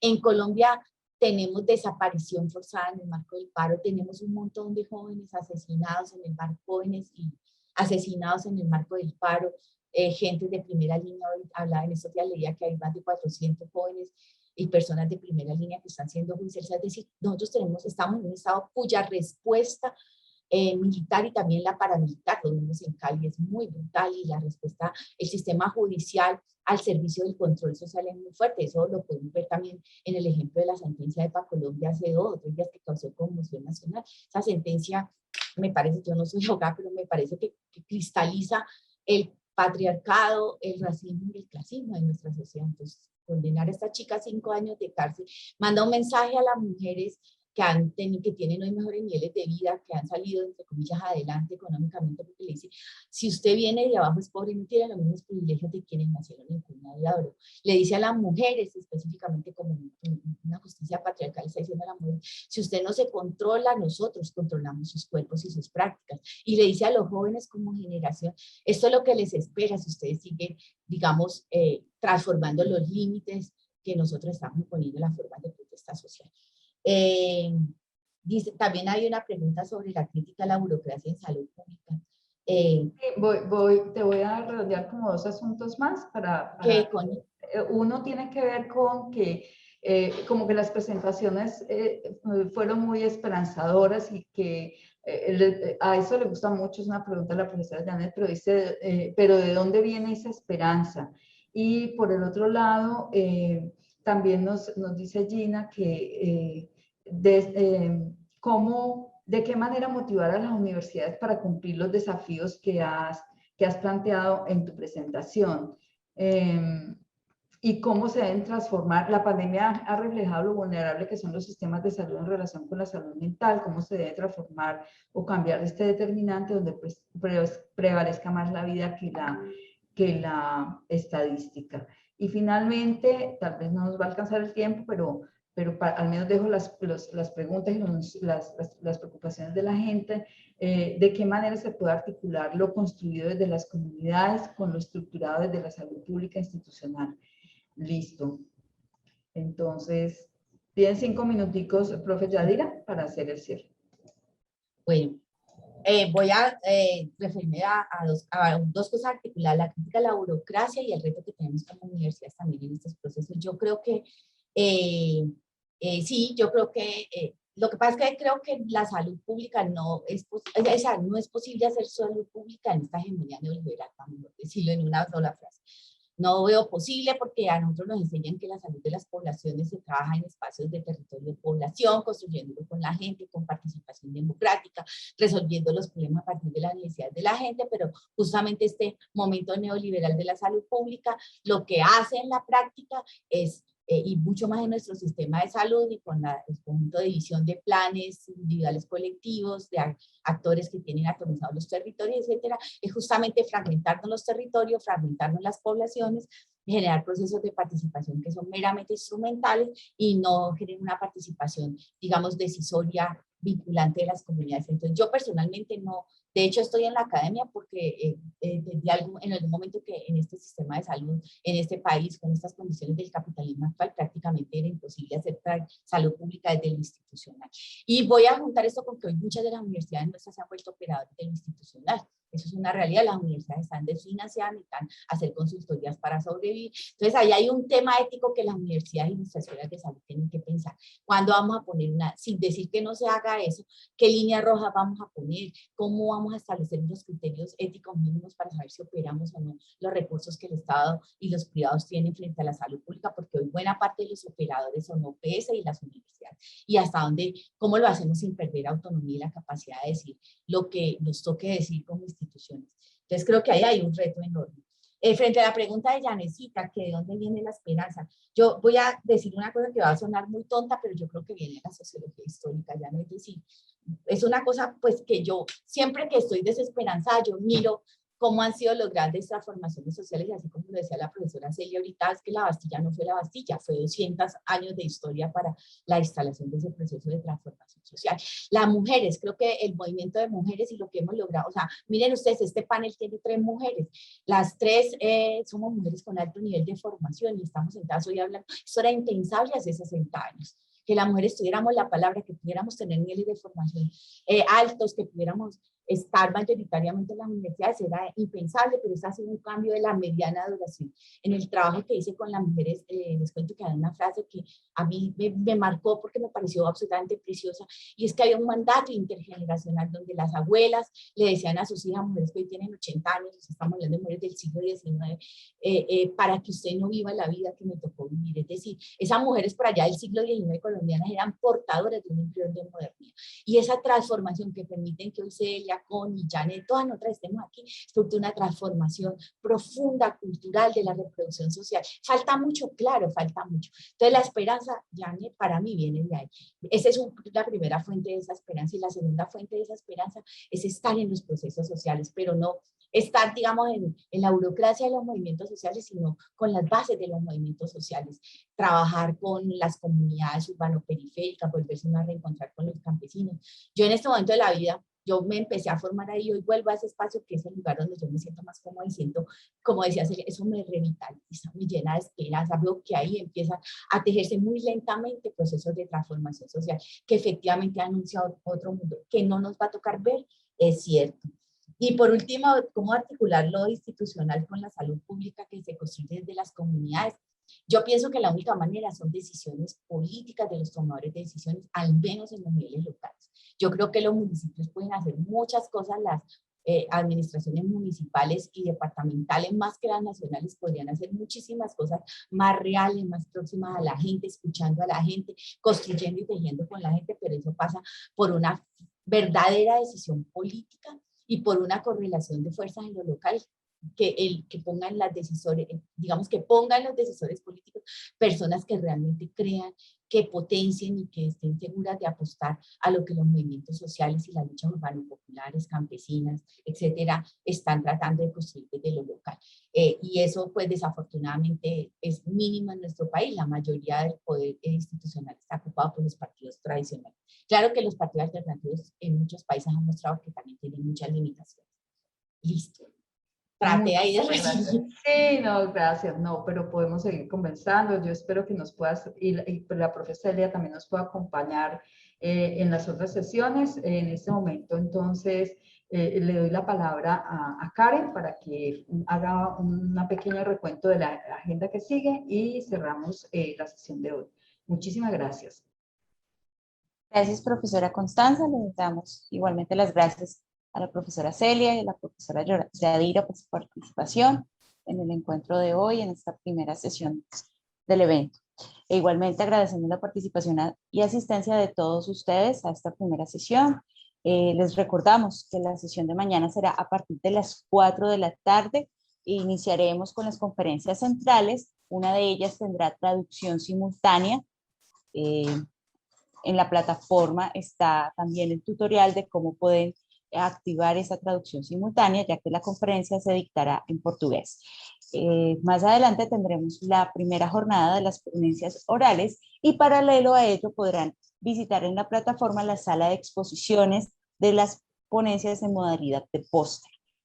Entonces, igualmente, pues les recordamos que cuando se ingresan a la plataforma logística o a la plataforma web con su usuario y contraseña, el sistema registra su asistencia y contabiliza el tiempo de permanencia durante la sesión, lo que va a ser una sumatoria para el certificado de asistencia que podrán también descargar finalmente una vez finalice el evento a través de la plataforma web. Les invitamos a quienes nos estaban viendo en la transmisión de Facebook Live para que se inscriban y puedan acceder directamente al Zoom para los días que vienen, tanto el miércoles como el jueves y el viernes. Les deseamos una feliz tarde y nos vemos mañana entonces a las 4 de la tarde. Muchas gracias. Mañana. Muchísimas gracias. Muchísimas gracias.